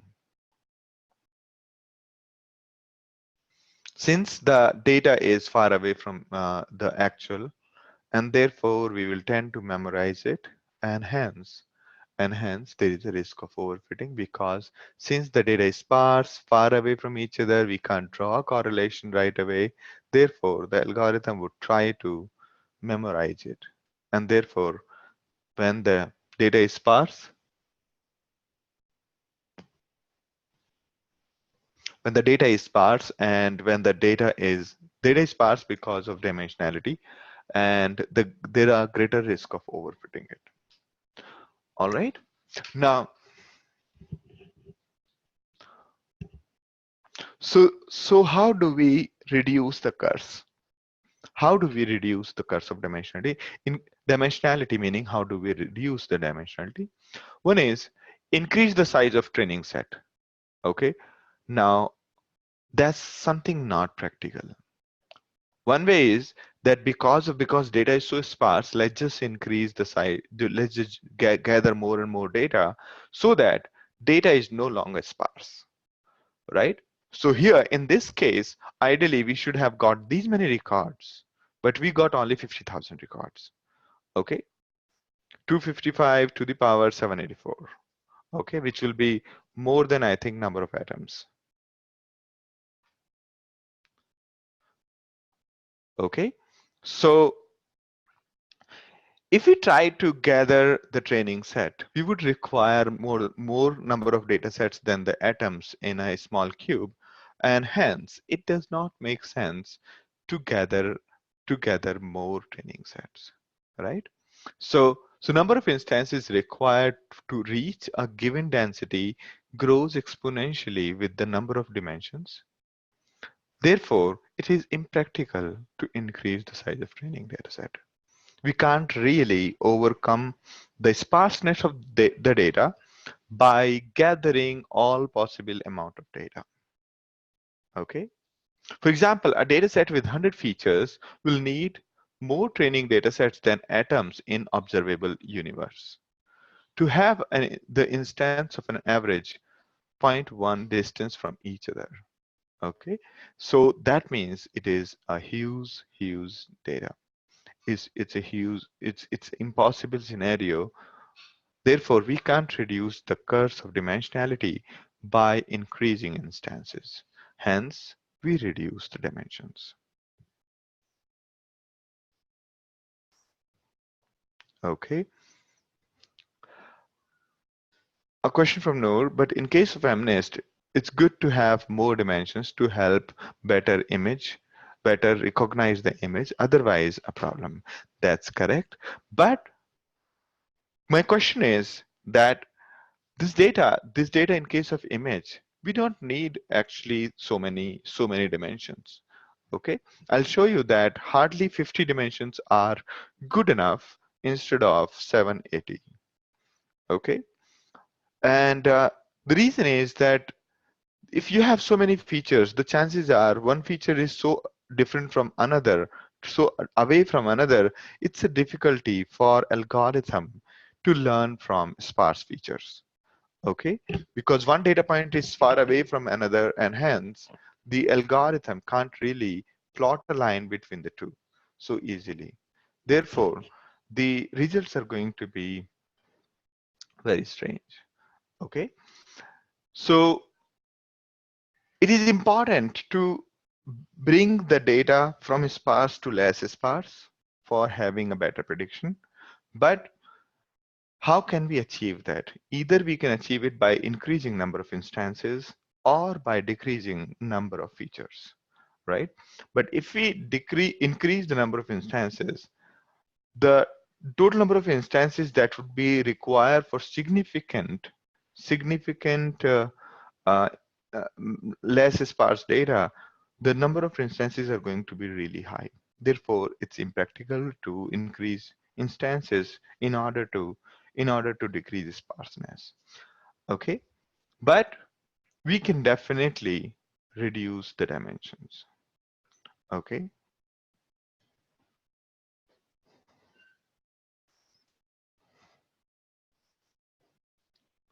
okay.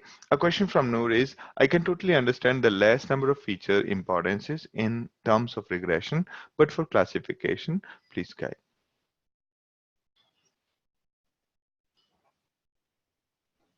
Okay, let me repeat the last sentence again. Okay, now there are two things we could do. Let me go back here. Okay, so here what we talked about, any two data points are going to be far away. That's okay. But now let's talk about a practical scenario, right? So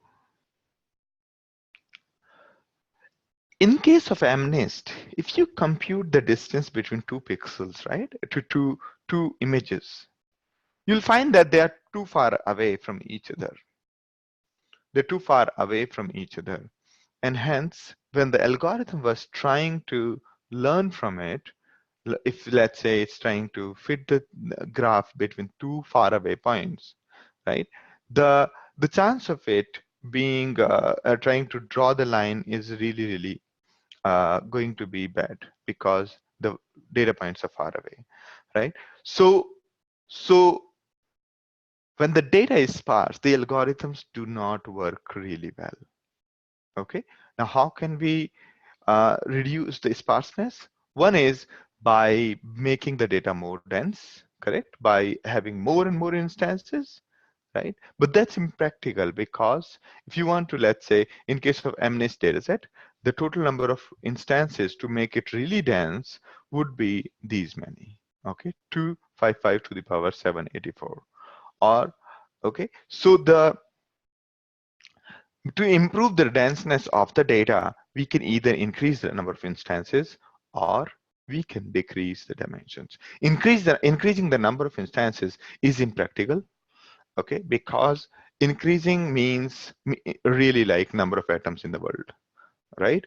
And while decreasing the dimensions is definitely possible, okay. So the question is, when we decrease the number of dimensions, the quality of our output might go down, right? But if let's say your quality of output has gone down by 5%, but your predictions happened quickly in in a minute versus a year, then you'll prefer the one that you get in 1 minute, right? So the quality of output might go down by say 0.5%, but if the result is getting 10,000 times faster, then you would want that. correct? So it's a kind of a trade-off. When you reduce the dimensions, it's kind of a trade-off. Is it clear now?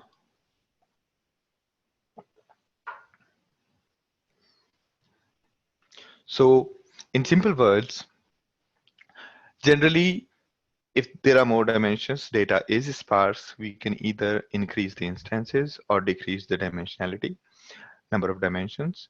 If we increase the instances, if we increase the instances, there is no limit to it. There's a huge number of instances required. So we generally end up decreasing the dimensions as long as we don't get error less than 5.5% or 5%. Okay. So, all right. So there are two approaches to reducing the dimensionality. One is projection, other is manifold learning. Okay, we will talk about this. So dimensionality reduction methods are projection and manifold learning. So most of the real world problems do not have training instances spread across all the dimensions. Many features are almost constant, while others are correlated. Okay, so in some dimensions, most of the features are actually constant, like in case of MNIST, the pixels on the edges were all black. They were constant. While others are correlated, meaning the pixels nearby were similar in the brightness. Okay, or there could be other features which are basically functions of one feature. So in the real world problems, the data is sparse and not really well spread across all dimensions. Okay, so in this diagram, what you see here is how many features are there in the graph, everyone?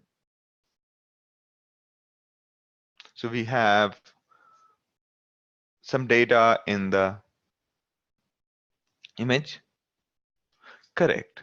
This one has three features, x1, x2, and x3. Okay, x1, x2, and x3. Now, question is, which of the features is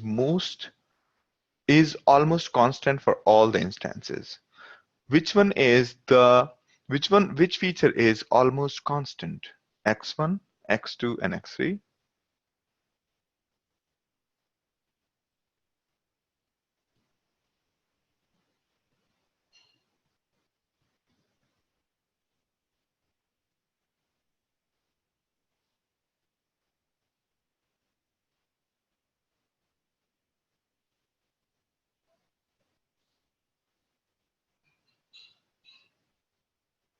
Correct. So answer is X3. The third feature, the X3, is almost constant. If you see, there is, the values are on X2 axis, values are from X1 axis, as well as values are on X3. X3 is low, right? Only few values. Okay.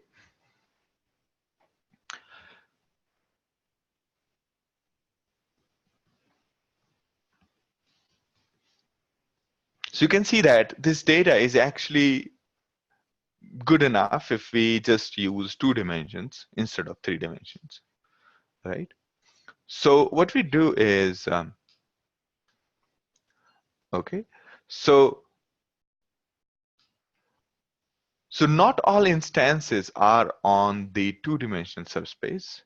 If we project all the instances perpendicularly on the subspace, we'll get a new 2D dataset with only features x1 and x2. Okay, so what does it mean by projecting? Projecting is, taking a torch here, throwing the light on these. Okay, and that means that shadow that will cast on x1 and x2 will be 2-dimensional. Correct? So on this x3 direction, if we throw a torch, the shadow will fall on x1 and x2. That will be the projection of the data, right? So we could do the projection on in all the dimensions. We could actually do the projection on x1 and x3 and x2 and x1 and so on, right? Now, what does it mean by projection again? If with a vector v can be projected onto another vector u by doing a dot product. So mathematically, all we need to do is we need to do a dot product of v and u and then compute the unit vector, okay, in the same direction. Okay, so u dot v is this, okay, u dot v is this, and so on. So projection of v on u is this, okay. This is how we compute the. All right, next question for you. For the graph below, which of the following is true? Vector v is orthogonal to u. Vector v is projected into vector u and is presented by dotted lines. Vector u is projected into v and is projected by dotted line.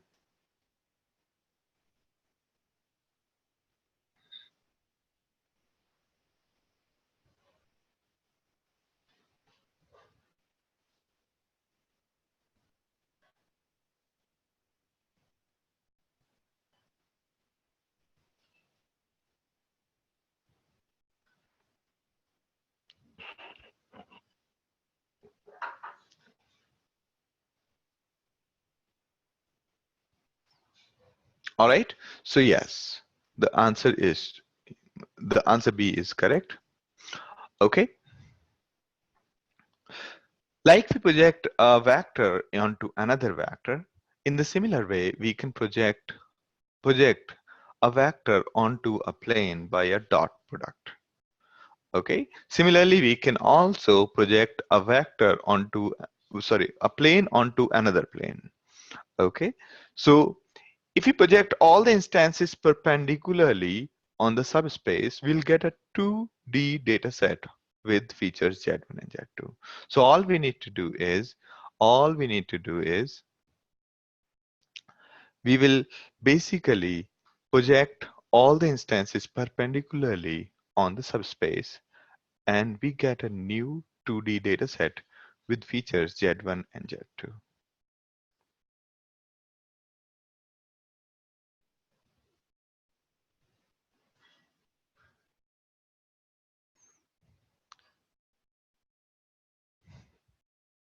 Okay, a question from Kamal is, this should be the projection. I think, yes, I think you're correct. I think this could be wrongly represented. Yeah.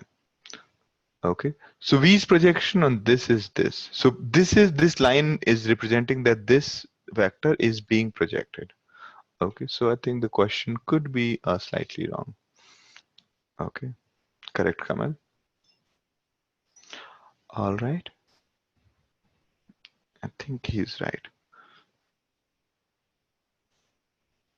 Because this dashed line is a perpendicular and represents that we are doing the projection, but the actual projection, the shadow, is what is known as, we can just delete this. Okay.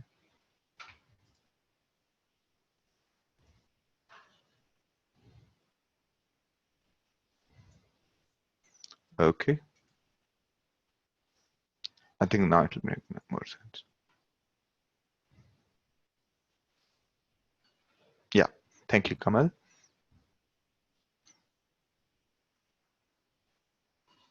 All right. Now,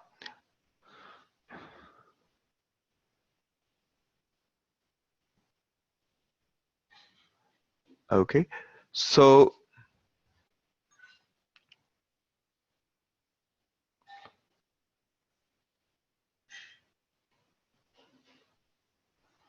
all right. So when we say project the data, we will get only the two-dimensional one. It's like casting the shadow. And okay, let's just try to do some hands-on. Okay, here we go. So let's say we are trying to build some three-dimensional data set.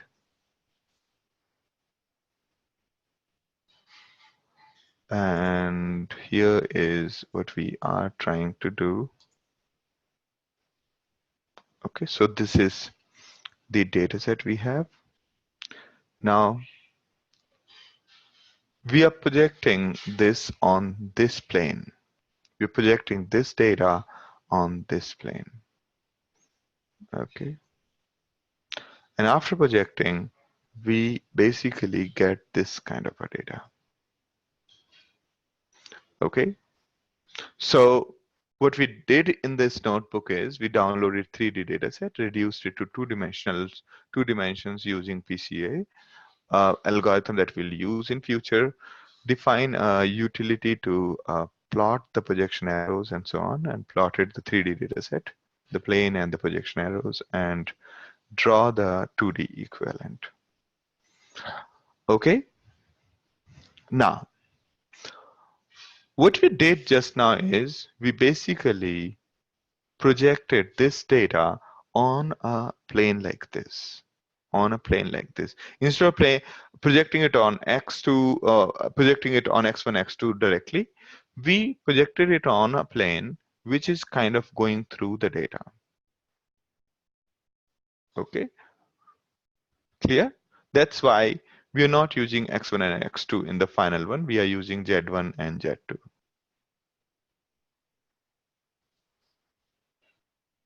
Okay.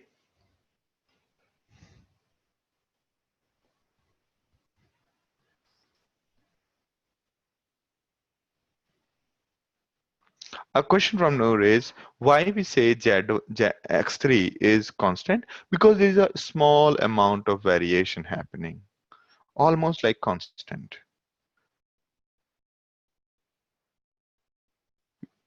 You can see this data point and there's only slight variance is there. Almost constant. While x1 the data is there spread out, x2 the data is spread out, x3 there is small amount of variation. Is it clear visually?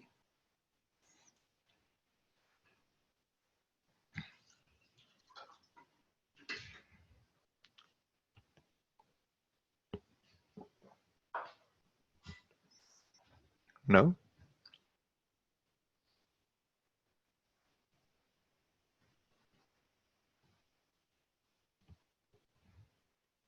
Go ahead.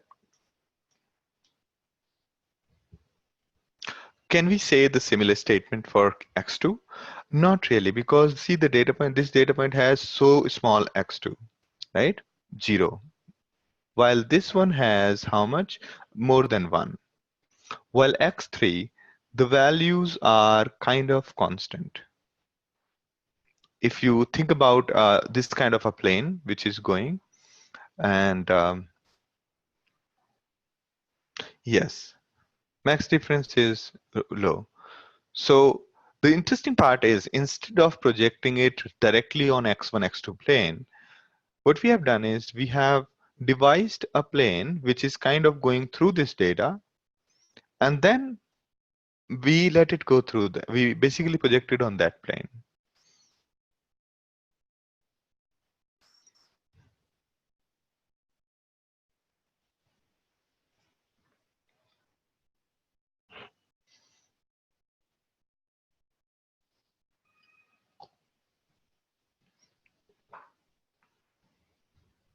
So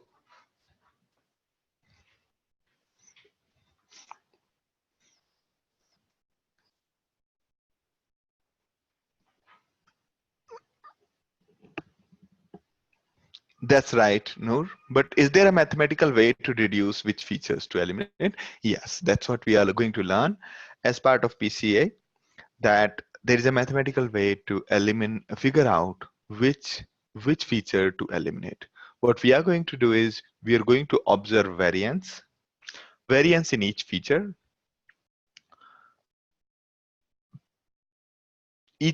across a dimension, and then observe that which one is which one is having the least variance, and hence that one can be removed. Okay, all right. So in your data, there is a noise, meaning the features that have no importance, but they are varying too much, right? Then there are features which are not varying at all. They're constant across, right? Both the kind of features can be removed.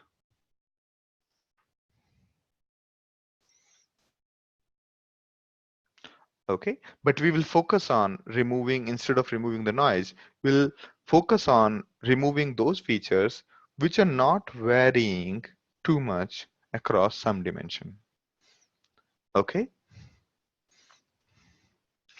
all right. Now, projection seemed to be a great idea that we were going to use in order to remove some dimensions. Okay, by the way of projecting, let's say I'm a 3D figure. If I project myself on a wall, I'll become a 2D figure, right? Right? The shadow is a 2D figure. So that's what's the projection, and that's what we're going to do. So out of 784 dimensions, we might project it to say 200 dimensions. And but the question is projection always good? Is projection always the solution? No, not really. In some cases, it is really, so in some cases, it becomes a problem. One such example is Swiss roll dataset. There's a toy dataset called Swiss roll, which looks like a Swiss roll that you see on the left-hand side. So this dataset is of this shape. Okay, it's like a Swiss roll. Now, if you squish it, as in you press it from top or side or anywhere, you will lose a lot of data. You lose a lot of information, and because of squishing it, the whole meaning of data will get changed. Okay, say for example we project it, okay, on x1 and x2, right? So this is how it look like. This is how it looked like. Now you can see that there is no sense in this data, correct? Right? It'll become like a chocolate biscuit. So basically, this is going to make it very difficult to come up with any pattern. Okay, so now what we need in case of Swiss roll kind of a data set, that we should carefully unfold it and carefully just unfold it, unroll it, and make it like this. Then we can figure out some dimensions to it, some classify it. Then we can classify it, or we can do the machine learning on it. So projection doesn't seem to work in case of Swiss roll or similar data sets. Okay. Okay, a question from Ross is transform function. Actually, there is no clear transform function, but there are some that we'll study later. Okay. All right, so projections do not seem to work in case of Swiss roll or similar data sets. All right, so the above limitation of projections can be demoed in the following steps. Visualizing a Swiss roll on 3D plot, and let's just take a look at it.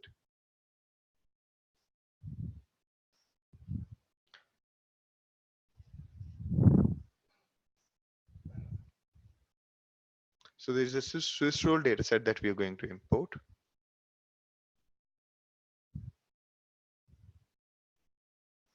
Okay, so this is the Swiss roll dataset.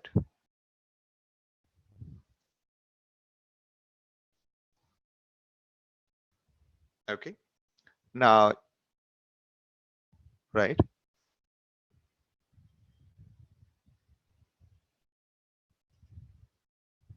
Okay,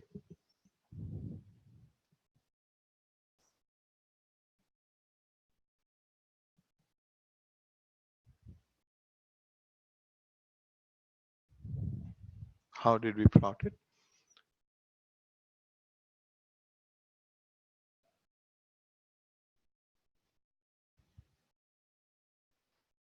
Okay, this is how it looks like, but I don't know how it has been plotted.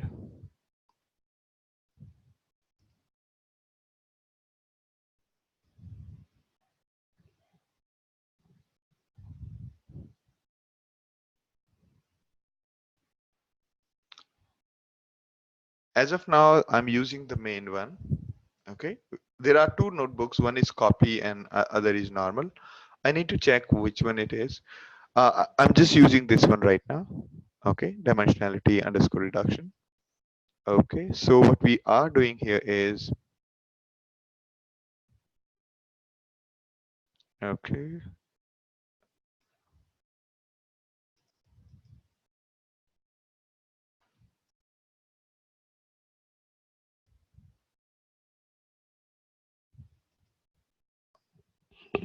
now we're basically trying to plot it in some way by the way of marking axes.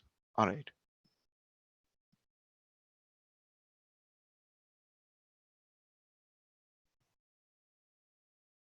Okay.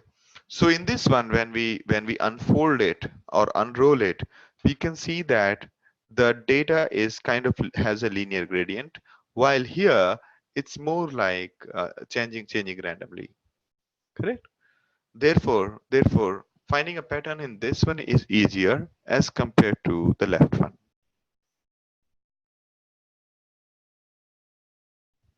right?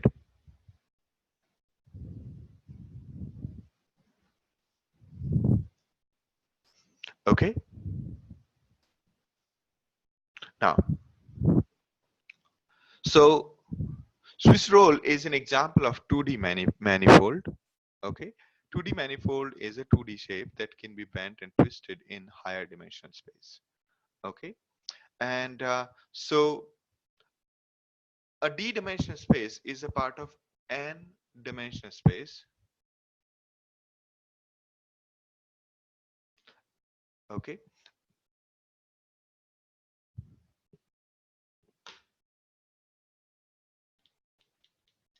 Can you hear me now?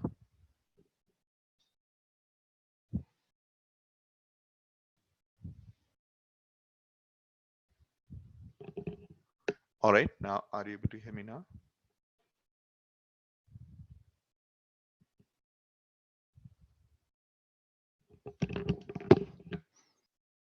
Is it audible now?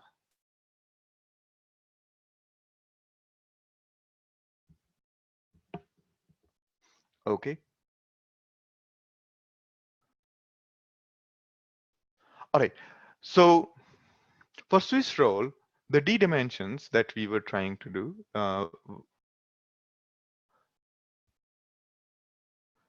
let me go back what we're talking about. So Swiss roll is an example of 2D manifold. Okay. 2D manifold is 2D shape that can be bent and twisted in a higher dimensional space. So, so in basically the Swiss roll was nothing but a 2D shape which we bent it into third dimension, correct? And made it a roll, right? Which we rolled it into third dimension. So Swiss roll was essentially a 2D manifold. And in case of Swiss roll, what is D and what is N? Manifold is a D-dimensional space which is made n-dimensional space. Yes, D is how much and N is how much in case of Swiss roll?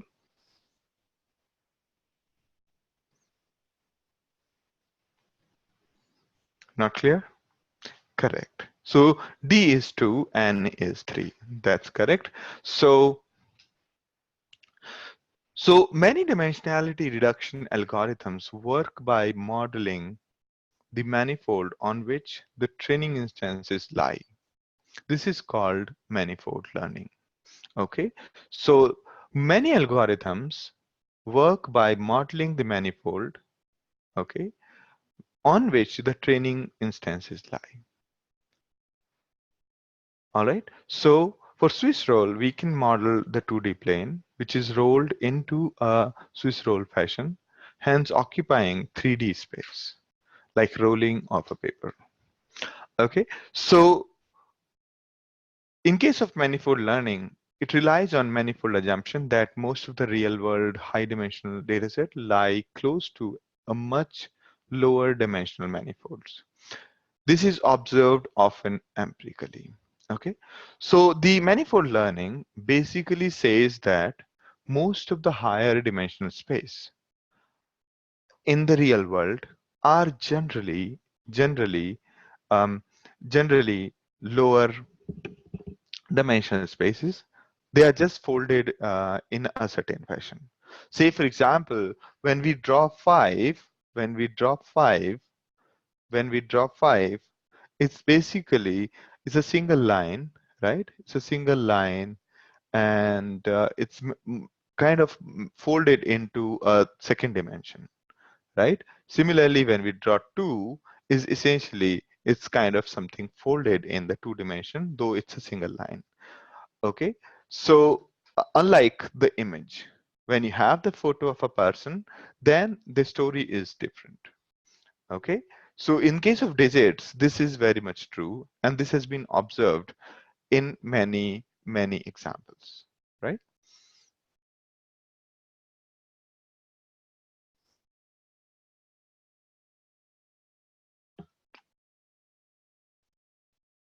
So manifold assumption is observed empirically in case of, say, MNIST dataset, where images of the digits have the same similarity.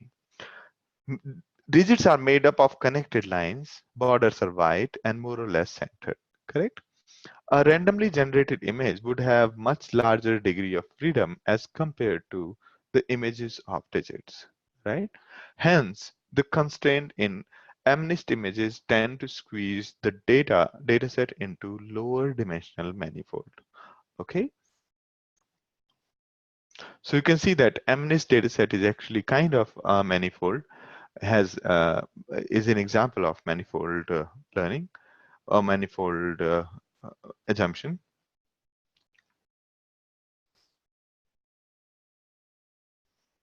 So it's a bit of theory, so it might kind of make you sleep. All right. So a question from Kamal is, in layman's terms, what are we trying to do is combine a set of features and make a new feature which maintains the correlation yet reduce the number of features. Correct. So yes, we are going to derive new features and reduce the existing features. All right. Good, good. And there are many ways to do it. One is projection and other is manifold. Manifold, manifold assumes that the things have been rolled while the projections basically stamp it and stamp as input projection and squash it, which is the not the case in case of manifold. In case of manifold, we would have to unfold the data set. Okay, while sometimes manifold learning is accompanied by another assumption, going to a lower dimensional space shall make the task at hand simpler. Okay, which holds true in this case. Okay, so if let's say we unfolded it and it turns out to be like this, okay, then but if let's say our data set was like this, data set was already like this, here we have say half of the data in one color, half of the data in another color. But if you unfold this data as opposed to projection, if you do the projection, everything will be okay. But if you do the unfolding or unrolling, suddenly it'll have far more complex nature. Okay, it will have suddenly the far more complex nature.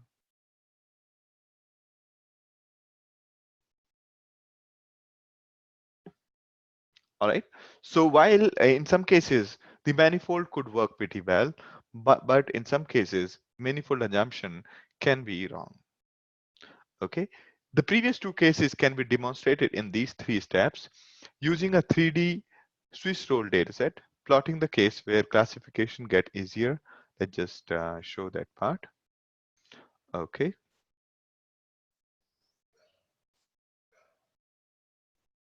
All right.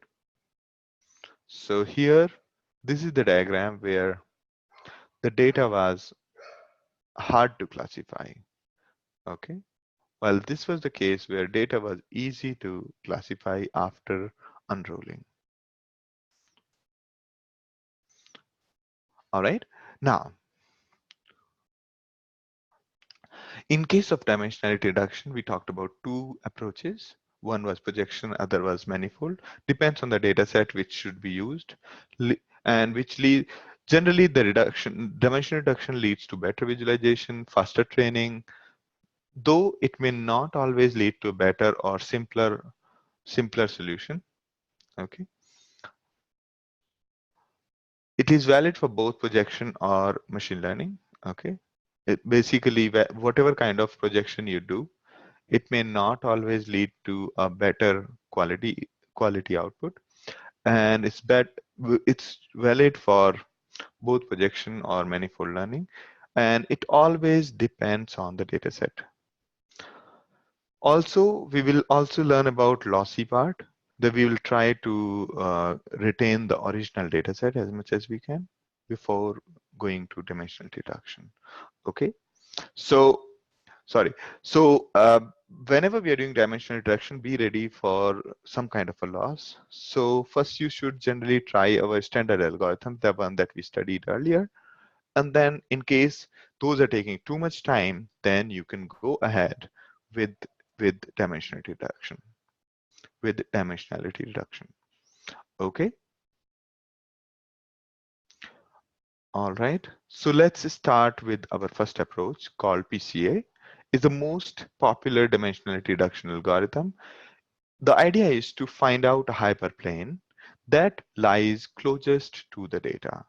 Basically will iterate through the hyperplanes which are closest to the data, and we'll project the data onto the hyperplane.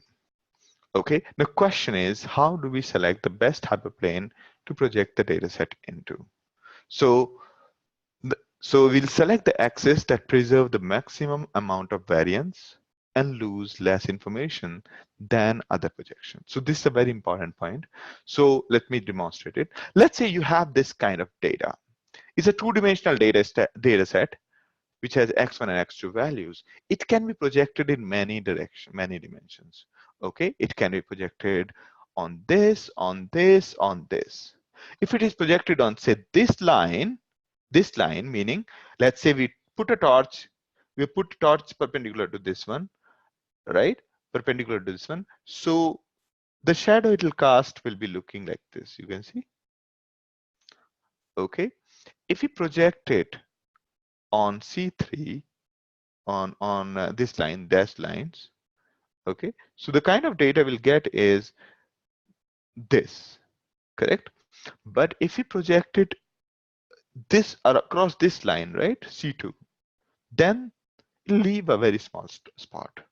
So as per you, which one out of these, C1, C2, C3, should be the best access to do the to preserve?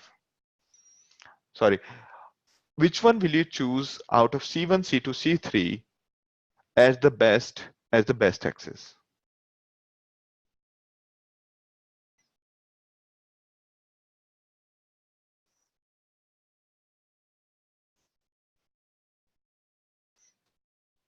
So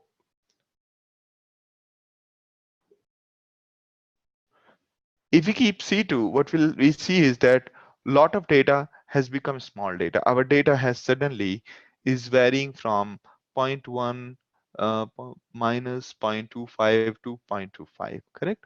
While in case of C3, our data is varying from some value to some value. Similarly, in case of C1, the data is varying from minus 0.15 to this, correct?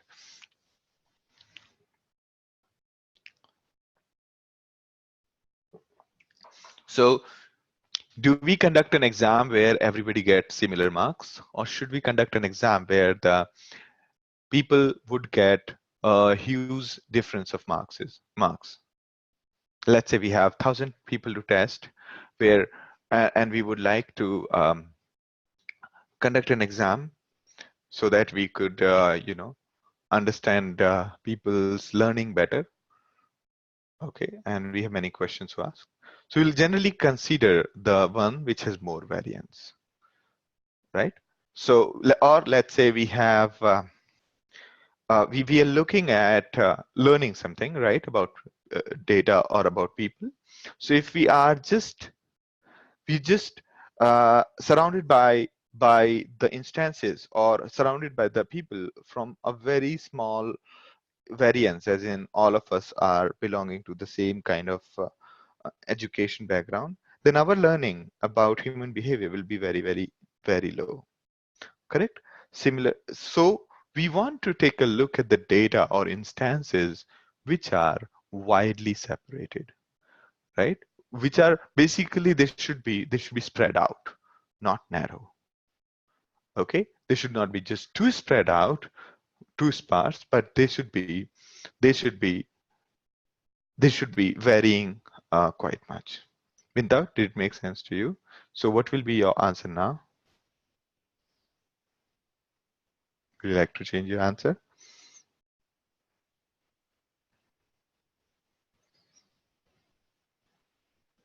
So which out of C1, C2, C3 will you select for your projection? Which one out of C1, C2, C3 is a better data? C1 and C2?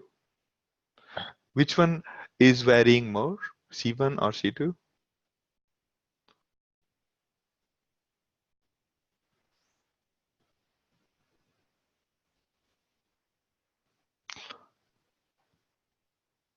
Please note that the order is not like in standard way. C1 is top one, C3 is the mid one, and C2 is the bottom one.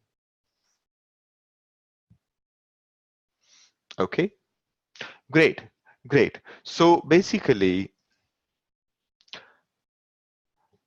the best axis would be C1. The best axis would be C1. And okay, now if we had to select two axes, then we will basically select two axes across which the variance is maximum, as well as these two axes should be orthogonal to each other. Okay, so these two axes should be orthogonal. We'll talk about that later, but for now, the idea is to pick an axis across which the projection has to be the maximum. If you project the data to that axis, the projection has to be maximum. Okay.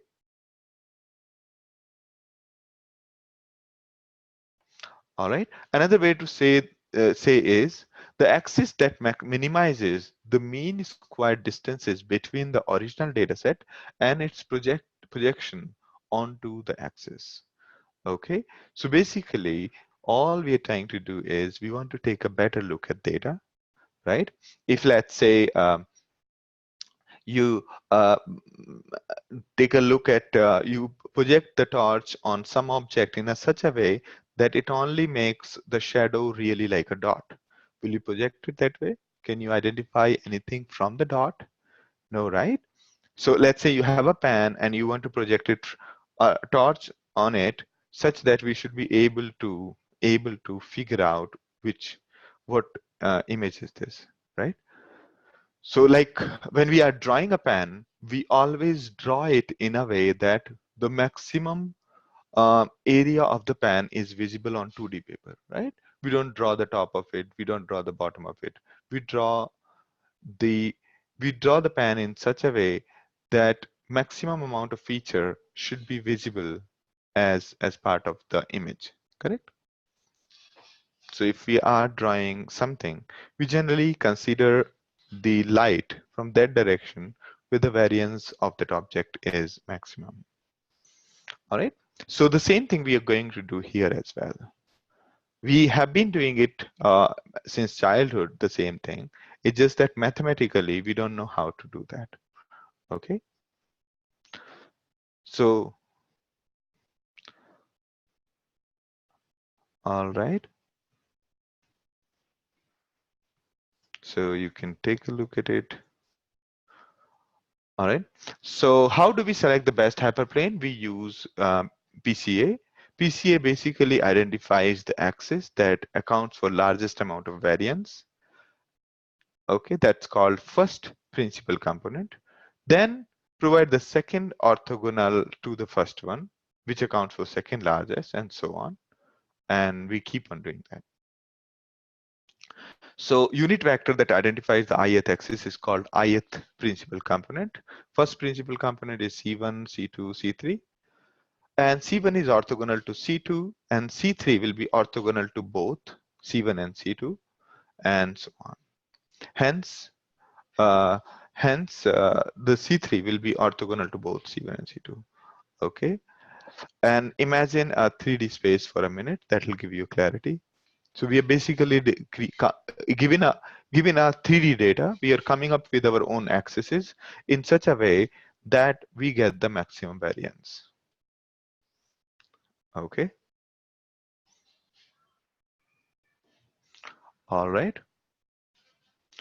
To get the maximum variance, the simple way is using the SVD. SVD, the standard matrix operation. It's a technique. It's an algorithm. What we do is it is based on something called eigenvector calculation. All it does is it decomposes your matrix into three parts called U, sigma, and V. V is the one that we are interested in. V contains the principal components. V contains the principal component. So V is basically a vector of multiple principal components. So all we need to do is we need to call the linear algebra here. Okay. Oh, we are already 10 minutes beyond the schedule.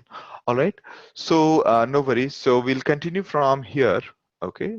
Now some hands-on is coming up. So tomorrow won't be too boring as compared to today.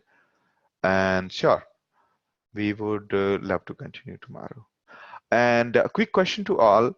Is anybody good with in the team? Is anybody good with the web application in this class? I have some projects I was thinking. Say Django, Python, no?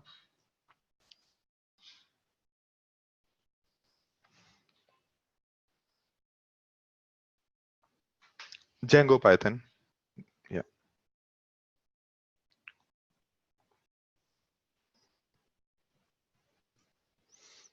Okay. Also, I have got the data for the audio cleaning. So I'll be sending that one and we'll be scheduling a one-on-one discussion with the team so that we can start with that project. Also, the project that is there already, we'll have the discussion maybe next time. Okay. All right. All right. Great. I look forward to see you next.